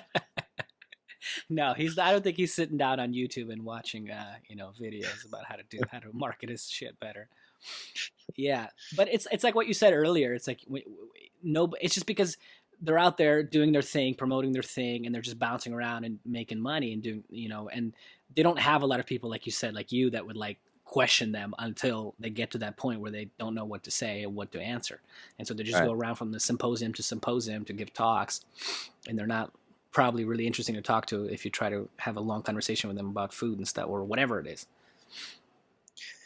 Yeah. I'm constantly thinking of this quote, because I actually wanted to make a couple videos. Like the next videos that I'm probably going to make are going to be more about like the philosophy of science as it applies to nutritional science, like what causes fads in ideas, and why is it that there's always kind of like a vegetarian versus like carnivore, like why do things always kind of break down on battle lines? And, strong claims like even if you don't know what you're talking about, if you say this is bad, like carbs are bad or whatever, like those always win over moderate claims. Yeah. And the quote that I was thinking of is actually from Osama bin Laden. And he Ooh, said, gotta ruff some feathers up with that one, Kyle. the people follow a strong horse. Mhm. So like most people, like the people, like just sort of the mass of humanity, they react more strongly to strength than to kind of like a sober analysis of like whether you think this person's correct or what they're saying is true. And that bleeds over into these like guru assertive statements online about nutrition. Like if you can make a strong statement like this is bad because, and even if the reasons you give, like they just have to sound plausible in the moment. You just have to be able to make that kind of meme of a case, and it has to be strong. And if you make a less strong statement, like I could imagine actually the Joe Rogan thing with Stephan Guyenet and Gary Taubes, they had a debate, and like Guyenet is so much better than Taubes. And I mean, Taubes is old at this point and like has problems with his hearing, so it's not super fair. Yeah, it was it was a bit sad at times. Yeah, it's like it's a real like not a good situation. But even back when before that, his method of debating was kind of just being a jerk. Like he would just say, well, like he actually referred to himself as pugilistic, like a fighting style in debates, and he understood, perhaps consciously or unconsciously, that it's actually better for your brand to not even care about getting like super detailed information and like, oh, I'm gonna learn everything there is to know, but to just make a case that sounds good and that you can like beat your opponents over the head with. Yeah. And just present that strong horse. Yeah, man. Well, nobody wants to follow like, I'm following the guy that says eat pretty natural foods and eat some of this and some of that and you'll be just fine. You know, like nobody wants to follow that guy. Everybody wants to follow the guy that's like, white is bad, you know, like, you know, Paul Chek has a thing like that too, where, you know, it's like the 4 white devils, right? It's like dairy, flour, sugar, salt. Don't fucking touch them. You'll die. You know, they're addictive. You'll be a cocaine addict and blah, blah, blah, blah. Yeah, nobody wants to, I don't know, man. To me, it seems like I said, it really, a lot of times it's like, yeah, people are using, it's probably fair to say that the people that are the best marketers in whatever field are probably the least knowledgeable about whatever topic that is. You know what I'm saying? Like if you go to Instagram and find like a self-defense, like a self-defense fucking blog, or what do you call it? A handle, you know, probably fair to say they don't know what the fuck they're talking about and they've never been in a fight, you know, whereas you find the guy that's just like, again, growing up in, you know, Chechnya every day, just fighting every fucking day and banging guys' heads against the wall. Like he probably knows a lot more, but he doesn't know how to market himself. You know, that's where we're at. I don't know, man. It's interesting. Yeah, like it's almost like knowledge. See, because the thing is, deep knowledge. You know the what was the name? The Dunning-Kruger curve, the Dunning-Kruger effect. Like when you get past that the initial knowledge that gives you that confidence that you know a lot, and then you get past that and you start to lose confidence. So on a level of marketing, like for your own confidence, it's actually sort of toxic to know a certain amount of stuff, because you know you start to become so aware of what you don't know that you qualify your statements. And like when I say something, I'll say like, oh, I read a study where, or I think this, and somebody else who didn't read that stuff will just say this is what happens. This is how this works. And they don't know that. They don't actually know that that's correct. They're just saying it. But it sounds better. It does. And, you know, obsolete statements like that, like you said, there's just like, you know, fuck off. That's why. Sugar is bad. That's why. Or whatever. Or the opposite. Right. It's the best. Eat it all the fucking time. I don't know, man. It's tough to... But you do have to take a stance at some point, though. Right? I mean, do you think... to get into, I don't know, a little metaphysical. I don't know. Do you think maybe we're all sort of creating our own reality a little bit as we go, day by day? What do you think? Well, I mean, I'm like, I don't know how much Nietzsche you've read, but I'm Sure, I love Nietzsche. Yeah. like partially Nietzschean in the sense that Ooh. on some level, like I think will, like human will and human belief, kind of craft a lot of things about the world. Maybe not in like the new agey, like The Secret Yeah. If you want sense, that bike, just think about that bike. right? And if you didn't get the bike, you didn't think hard enough about it, and you let your mind wander. But yeah, but I see what you're saying. But I'm with you on the Nietzsche thing. I'm following. Yeah, like a transvaluation. And yeah, I wouldn't be surprised if a society like sort of ate a certain food or had a certain practice and they believed it was healthy, and that like sort of group belief, made it have a different effect than if you just like told somebody who didn't have any of those beliefs and didn't have that culture Mhm. to do the same thing. Mhm. That kind of a thing. So it's interesting. I love that stuff. But it's almost like hard to believe that it's coming from you. But I mean, in the sense of like, because you're a PhD, you're a scientist. Because most people, I feel like when they get to that top level of schooling or being so deep into one subject, they don't want to think that other stuff could be real, and it's just like, and it becomes this thing of like, well, that the point of science is to be objective, is to figure out the truth for all. And then you can't even have conversations like that with those people, like about that, hey, maybe you're like creating your own kind of world as you go, because they just ultimately think you're a quack, right? The words, or conspiracy theorists or whatever. Yeah, well, I mean that this is quite the topic. I mean, well, like before World War II, the hard sciences, men of science, like if you could just read old science, they had a different relationship with like the material and like immaterial realms. Yes. And then of course, like before the Enlightenment, basically everybody's mind existed in the enchanted realm like all the time. So science was sort of in a corner of like, okay, we're going to apply some type of science to this one thing. And at this point, it's like science is like the whole room for most people. Yeah.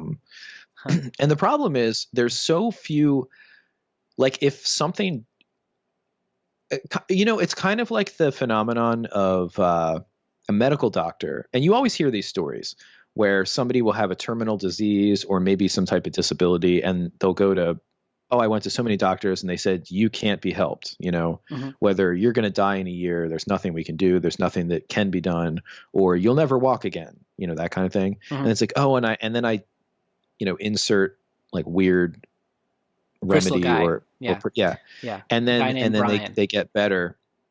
And the thing is, if the medical doctor or the scientist or whomever was actually interested in the deep phenomenology of this thing, they'd be interested in why that happened. But what they tend to do is just ignore it. Yeah. Like, because they'll say, well, I said you couldn't get better and then you got better. So like, and then it's Yeah, just like, it's one of the most craziest things I think that's happening in today's society. Where, because also, even if let's say that story is bullshit. Let's say that lady lied. Okay, right. You went to college. I went to college. How much schooling did you get on the placebo effect? I mean, how much did they talk about it? Because it is a real thing, right? Acknowledged by science, right? It's not a made up thing, right? It's not crystal Right. healing shit.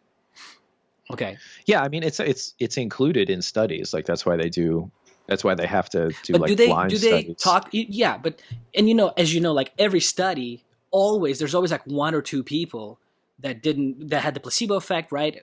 Am I saying things right? That affected whatever the outcome, and because they got placeboed, whatever. Right.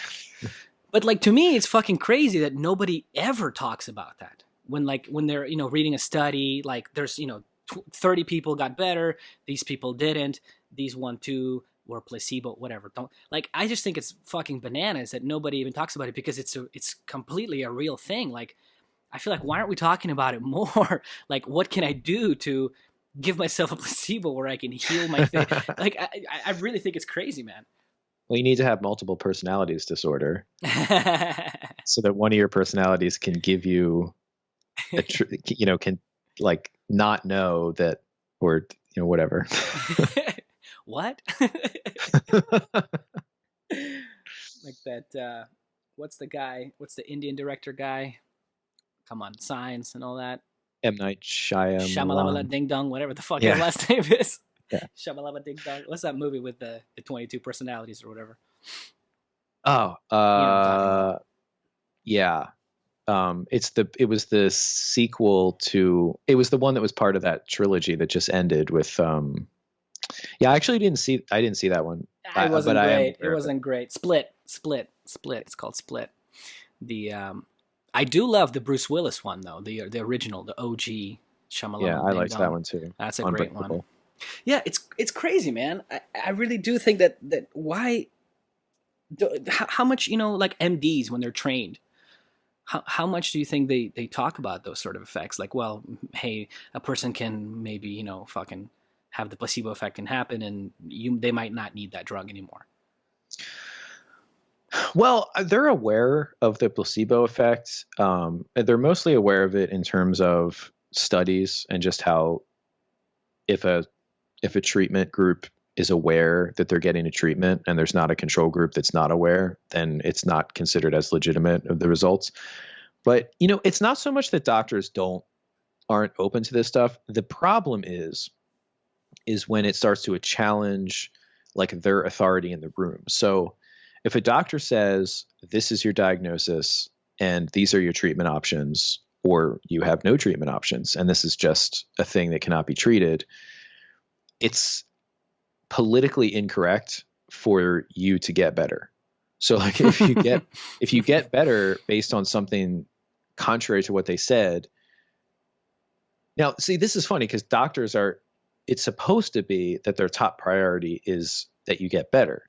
So if a doctor is incorrect or whatever, however you want to phrase that, where they said you cannot get better, or if you do X, you will not get better. If you do Y, you may get better. Like, I'm giving you this treatment option. You say, I don't want to do Y. I want to try X. And he's like, that's not real or whatever. Mm-hmm. And you do it and you get better. If I was that doctor, I'd be like, that's so great. That's amazing. I'm so happy for you. But I've never heard a doctor say that. Yeah. And I don't think I don't know if you have, let me know out there, people, but yeah, you hear all the time, like, well, I was prescribed Lexapro, super common, right? Like serotonin, mm-hmm. drug right now, right? For anxiety. And then I did this and that. And then I told my doctor that I feel tremendous and I feel a lot better. And he was like, okay. It was like he was almost disappointed that he didn't get to write you a prescription for this thing. And it's not even a conspiracy, whatever, of like, oh, they just want to kill you. But it's like, legitimately, you never hear doctors being like, oh, it's tremendous. My patient did this and that, and I'll go in. That's interesting. What did you do? Let me make a note of that. I'll look into that later. Right. Or like, I'll share that with other patients. Like, because they can't. Well, again, because they can't, right? Because you have insurance companies and you have all this shit that they got to deal with.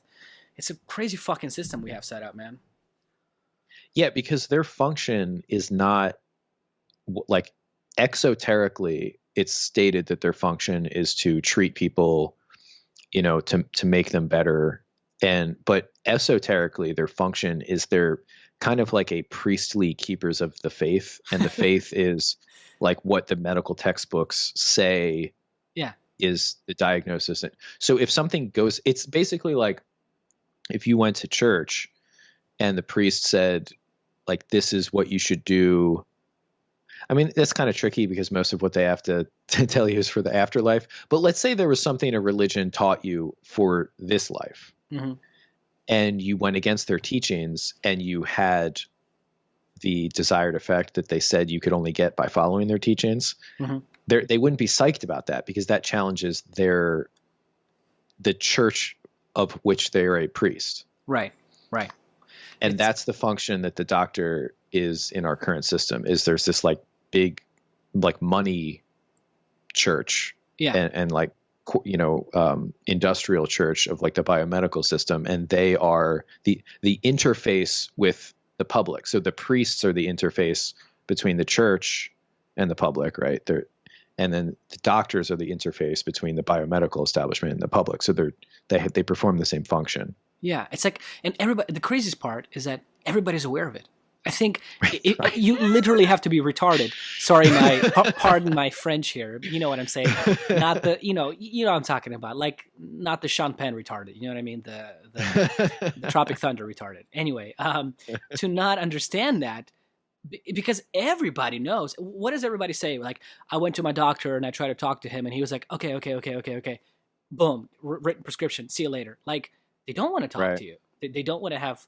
It's not a thing anymore of like, hey, let's have a 30-minute consultation. And by the way, the ones that do the new age, like functional doctors or what are all the names? Integrative doctors now, they have like these, you know, names that they're calling for these people that just basically an MD that did the certification, which cost them thousands of dollars to do.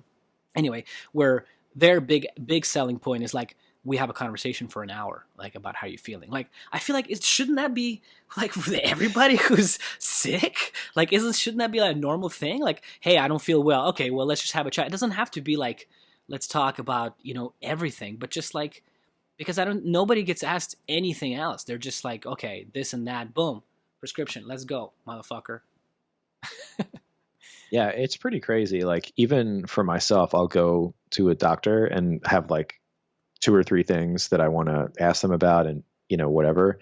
And they will like get me out of there before I even say my things somehow. They're just like, and yeah, like a total lack of respect. And it's crazy because like, well, shouldn't you at least listen to me? Like, no, it's crazy. Yeah, it's exactly it. School. That's exactly it. Yeah, it's exactly it. Because like you said, it's that authority thing where they're wearing the stethoscope, right? And they got the big white coat on, and it's like, Kyle, what is your degree in? Oh, nutrition. Oh, Nutritional Sciences. Go fuck yourself, sir. Let me tell you what I think. It's crazy, man. You know, and I was talking about this to a client of mine. Do you know how the first president, George Washington, do you know how he died? No, I forget. He died because they fucking they bleeded him out. They had him bleed out. They cut him because he had some sort of infection. And I don't remember how many ounces, but it was somewhere like 60 ounces of blood. It was just a giant amount of blood. And that's how he died. He didn't die because, you know, a doctor gave him versus the opposite. I'm trying to say he died because a doctor was trying to get him to help, get him treatment that now nobody would. If you tell a doctor now, like, hey, let's cut you and let's have you bleed out, that'll help. Right. A doctor would be like, what the fuck, right? It would think you're crazy. But back then, that was like the standard of care, right? Because they have that word now. It's like standard of care. It's like, that's what the best doctors know, and that's what they do. That's how you generally go about it. And back then, that was the standard of care. But now, it's something that would never be done. It would just be craziness.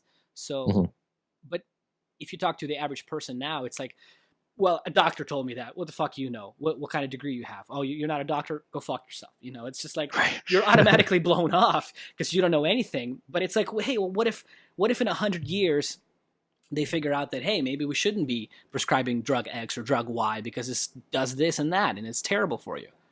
Where I think people are slowly actually buying into that fucking mentality instead of kind of jumping out of that matrix, I think. Yeah. I mean, the public, like, I would like to see, it would be interesting to see survey data of like what the public thinks of doctors, because it's probably not too good. You know, cause like, yeah, most people, I guess older people more susceptible, you think? Well, they've had a doctor for a long time, and they might have an older doctor, and they have a pre-existing relationship. But I think like when the boomer generation is gone, it'll be people who have less persistent relationships with doctors, people that have moved more for work, you know, people that haven't stayed in the same community, like there'll be less of that kind of community doctor thing where somebody's sort of beholden to their reputation in a community that they like live in, you know what I mean? Like, because a lot of doctors now are in these big hospital complexes, whereas it used to be, you know, small practices Private. within sort of a community. And yeah, there's like multiple levels on which the whole thing is just turning into like this big crazy, like I don't even go to the, like it's like not worth it for me to go to the doctor. It's not. And they test the most redundant, stupid shit that you don't even Right. like. Okay, let's check your cholesterol. Oh God! All right, here we go. Right? It's like, oh Jesus! Here we go. Your LDL and your HDL. Here's how you remember it. It has the H, so it's healthy. Okay, now you learned something today, and it's just like it's the dumbest shit, right? It's like, Yeah. but you're saying that you think a lot of people are catching on to that, because I don't know. Maybe it's where I live. Maybe it's people I talk to. I don't know if again, at least in a lot of, you know, like predominantly like suburban areas, I think if you tell people some ideas, things that we're talking about right now, they'll just blow you off. They're like, you're not a doctor, go fuck yourself. You know, they don't want to even hear another opinion of anything. Yeah, well, there's so many people in the medical, like everybody knows a doctor or a nurse in their family or something. So it's kind of hard for a lot of people to feel as alienated, to express that they feel as alienated as they probably feel when they go to the doctor. And also a lot of people, I mean, you know, if you're relatively lucky and you don't have to have that many interactions with the doctor, like things are probably okay. Like if you just break a bone, like that, the standard of care to set a bone is pretty good. If you just have an infection, you know, and you get like a standard antibiotic, like that standard of care is pretty good. It's really people that have chronic illnesses and they just get in this like loop of getting fucked. cycle. Yeah. And then as soon as they try to jump out of that loop, they're, at least again with my experience with other people and friends, is like they're totally like looked down upon, like oh, you're going to Brian, that crystal healer guy. Oh God, like what does he know? Oh, he's a chiropractor. What the fuck does that guy know? Like those are another where it's like, and if you look at the history of a lot of like chiropractic and all this stuff, where they used to be actually a lot more standardized, right? And had a lot more, you know, they had a lot more responsibility, things that they could do with a patient. Whereas over time, because the MD, the traditional doctor, that should be the main part. They sort of like chopped it down and made it to this thing, right? Where it's like, oh, chiropractic. It's like, okay, it's not a real doctor. Or like, acupuncture. Oh, it's not a real doctor. You know, it's like, it's these little things where if 100 years ago, they were like super serious and super integrative, and they could do a lot of things with the patients. Now they're just, because of insurance, they can't prescribe anything. They can't do this. Right. They can only do this one thing, pop the bone and move on. And it's not their fault. It's just that, it's just that the way that they've changed the profession over time, because the big medical industry wants to take over. Right. It's interesting, man. All right. Yeah, that's like the main topic of the book that I'll someday finish. Which one? Yeah, the medical industry. Oh. I'm saying that's the topic. You want to write a book, you're saying? Yeah, no, I have been. Oh, you never told us this, Kyle. Oh, I never told. You gotta tell us about this book, man. I thought I told most people. Well, the thing is, it's like the slowest project ever. Mm-hmm. But yeah, it's about the philosophy of science, but it's from the perspective of analyzing the biomedical industry. And it's actually changed because I started cobbling together just little anecdotes and like the framework of chapters like 5 years ago. Mm-hmm. And back then I had sort of, different belief set than I have now. So it's sort of evolved and stuff, but it's like an attempt to get to like what I was saying about the reason why there's a dichotomy in nutritional beliefs usually. where two camps will set up that are sort of opposed to each other, and most people will go with one or the other and like cheerlead for their side. And there's like, because of some type of social human dynamic that's just natural, you know, and that's what causes that. Doing that analysis about the research, and also mostly the research side, because that's the side that I've been in, and then also the medicine side, but like the biomedical world in general. Why is it structured the way it's structured? What causes the dynamics where, like, for example, you could have a situation where a bunch of people know that just being prescribed this drug, like so many people are skeptical of it, right? Like say the serotonin drugs, the SSRIs, and everybody kind of knows that a lot of people have done crazy homicidal, suicidal things on those drugs. Like everybody knows there's all these issues, yet in the medical textbooks, it's just like, well, this is what happens. And it makes the happy drug persist longer in the synaptic cleft. And or at least most people know it doesn't fucking help. Like how many people you know? I've met lots of people that are on Lexapro or whatever, and they just feel the same. Well, yeah, usually it makes them feel better for a little while, and then they ratchet back down to how they felt before. And then if they go off of it, they feel worse than when they started. Awful. Yeah, man. Yeah. Oh, yeah. Well. It does work for some people. I mean, there are some people that are on it long term that say it helped them.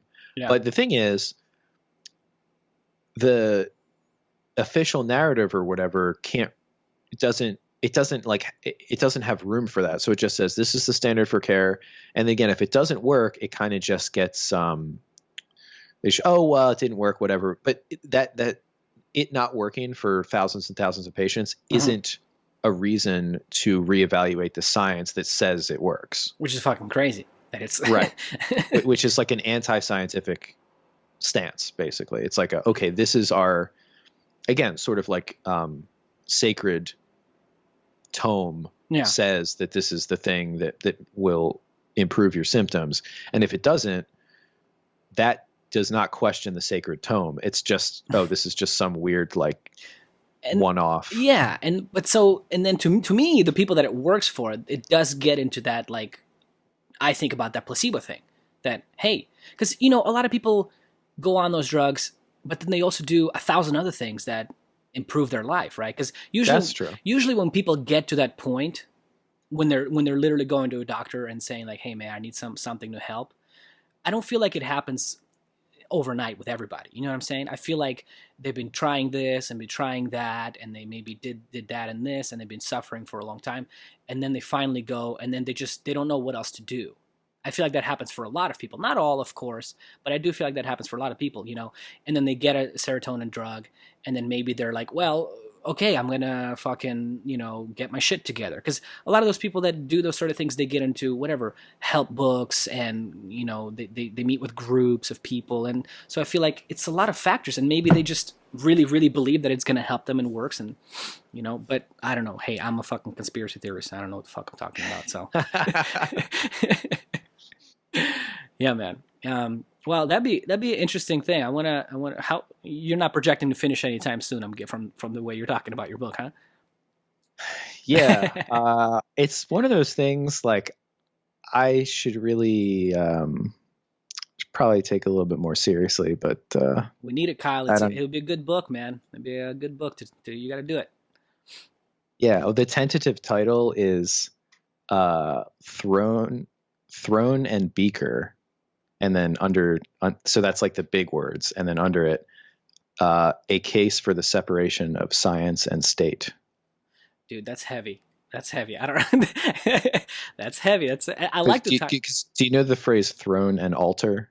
No. Like that was the phrase that denoted like the church-state complex in Europe, like mostly medieval Catholic Church. So the ruling order was throne, so the king. Or I'm sorry, throne, so king, and altar, so the church, like the Pope in Rome. But again, I love it. people, I just don't know if people see the medical world and even just the scientific world that way. To me, I'm getting to a point where I'm more and more realizing that it's a culture in its own too. You know what I mean? I think everything is a little bit of a culture. You know, you have the science guys, you have these guys, you have the other guys, that all these cultures could have, you know, different opinions, and that's okay too. And where I think most people view, especially medicine and stuff, of this like you said, this fucking written down Bible official thing of like, of course they did the double-blind placebo studies. It's like there's no way those guys started with a biased kind of idea and maybe developed from there. I think there needs to be something to like get people to see that, because it takes time to get to that point. Yeah, well, there is that like Reddit culture of like the kind of soy boy, like, I fucking love science, like where they're like fanatical. Like an Elon Musk launch or like a Bill Nye show is like a religious observance for them, and all that kind of stuff. So there's those people, but even that, I mean, and it's gotten to the point where they've become a joke on the internet, like the I fucking love science thing. Like it's become a joke. Like after the Bill Nye, remember like 2 or 3 years ago, he had that thing on Netflix. Oh, fuck yeah. The most anti-scientific, quote-unquote scientific thing ever, right? Of this, like, gender fluid thing where the hard science, the real science, says that there are 2 fucking genders, right? I mean, make up your own mind. I'm not telling you what to think. I'm just telling you what real science, if you go to school and you take biology, right? Am I right? There's 2 genders here. You know, but well, even the word gender is kind of I mean, there's 2 sexes. It became a thing. Well, but it became a thing. Gender is kind of this, but it used to be interchangeable, wasn't it? Right. Yeah, so it used to be sex. Okay, there's 2 sexes, but no, Kyle, you can be whatever the fuck you want to be, man. You can be anything. Yeah. Well, you know, I'm good. I'll stay what I'm at. You know, I've thought about it for a long time. I've thought about all the possibilities. Unicorn was a strong for a second, but I think I'll just stay straight male for now. But it's interesting you say that it became a joke, because I don't know, maybe I've just been living in California for too long, man, because I'm telling you, there's a lot of people where you'll talk to them about something about science and you're like, and I would say, I don't really believe that. And they'll say, sir, it's science. You don't use the word believe. It's science. Like literally, I've met people like that. I've talked to people like that where they say, I don't believe in science. Science is not a thing that you believe in. Science is what it is. You know, and I don't know. Maybe I've been in California too long. Maybe I need to move down to Florida, but I don't know about those bugs, man. Yeah. Well, I guess that's what I would try to address in book form, would be bringing the philosophy of science back to science, where like the fundamental assumption that we live in a phenomenological world of repeated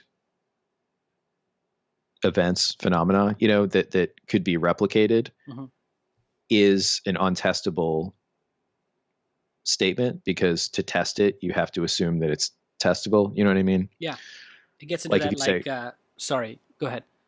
Like if you mix 2 things together and they have whatever the reaction is, and then you mix those 2 same things together, you have to assume that every time you do it, it's going to have the same effect. Like you can't test that the same things have the same effect every time by mixing the same things together, because how you're evaluating it is the conclusion already. So like, you know, we just assume like, oh, well, if you do this experiment on a Tuesday, it's the same thing as on a Thursday. But you can't actually test that, because, okay, well, we did it on Tuesday and Thursday, but like, where was the moon? Like there's like all of these infinite things that people don't consider, and probably for good reason. Like it probably doesn't matter if it's on a Tuesday or a Thursday. But the point is, the fundamental assumption of hard science is that things can be falsified through a lack of replicability, and that the same phenomenon can be observed over and over, you know, and that you can control the conditions and reproduce something And that's how you would like discover truth about it, is by altering the conditions and then seeing how it changes. But if things changed, even if the conditions were the same, then you couldn't do that because nothing could be held steady. The idea that things can be held steady is a pre-scientific belief on which science rests. And that's in the realm of philosophy. Yeah. And according to those modern people, science, modern science lovers don't acknowledge that. They think that science, it's like a given truth, like a revealed truth, like a scripture. Right. When it really, it's like it's a presupposition. It's like a paradigm of thinking about the world. It is a philosophy, right? Yeah. Yeah. Right. Yeah. Where people, a branch of philosophy. Yeah. A branch of philosophy. Okay. But, whatever you want, philosophy is in there. And people don't want to acknowledge that. That's the thing. And you've heard of Rupert Sheldrake? Yeah. Yeah. So it gets into that stuff, right? Where Rupert has done those studies, like you said, where it wasn't quite like that, but they've done, I remember one study was like, they'd have, I don't remember if it was chickens or rats do a certain thing in London, and then they'd have another group do that somewhere nearby, and then another group of the same rats or chickens, whatever, do that some other place. The point being, over time, those animals got better and better at doing that experiment thing all over the world, right? Where it's this like thing that's spreading, and it's just crazy stuff, crazy stuff. Right. But they don't want to, people don't want to talk about people like Rupert Sheldrake because, again, he's like a crazy guy. And, they just they get kicked out of the thing. My brain is going to turning into a pumpkin here soon. We did another marathon with you. I love it, man. Yeah, but that'll be a good. We got to get that book done, and we got to talk about this this topic. We got to do a whole other podcast about this. What are you laughing at? Got to get that book done. You got to get that book done. I'm in. Yeah, I'm turning into a pumpkin slowly. All right, brother. Well, thanks for the talk, man. So you got that new video out? You got anything else coming out besides your book that you're getting done soon? Well, like I said, I'm going to make my next video. I'm going to make a video probably try to make it in the next month. And it's going to be, let's see, I have the title here.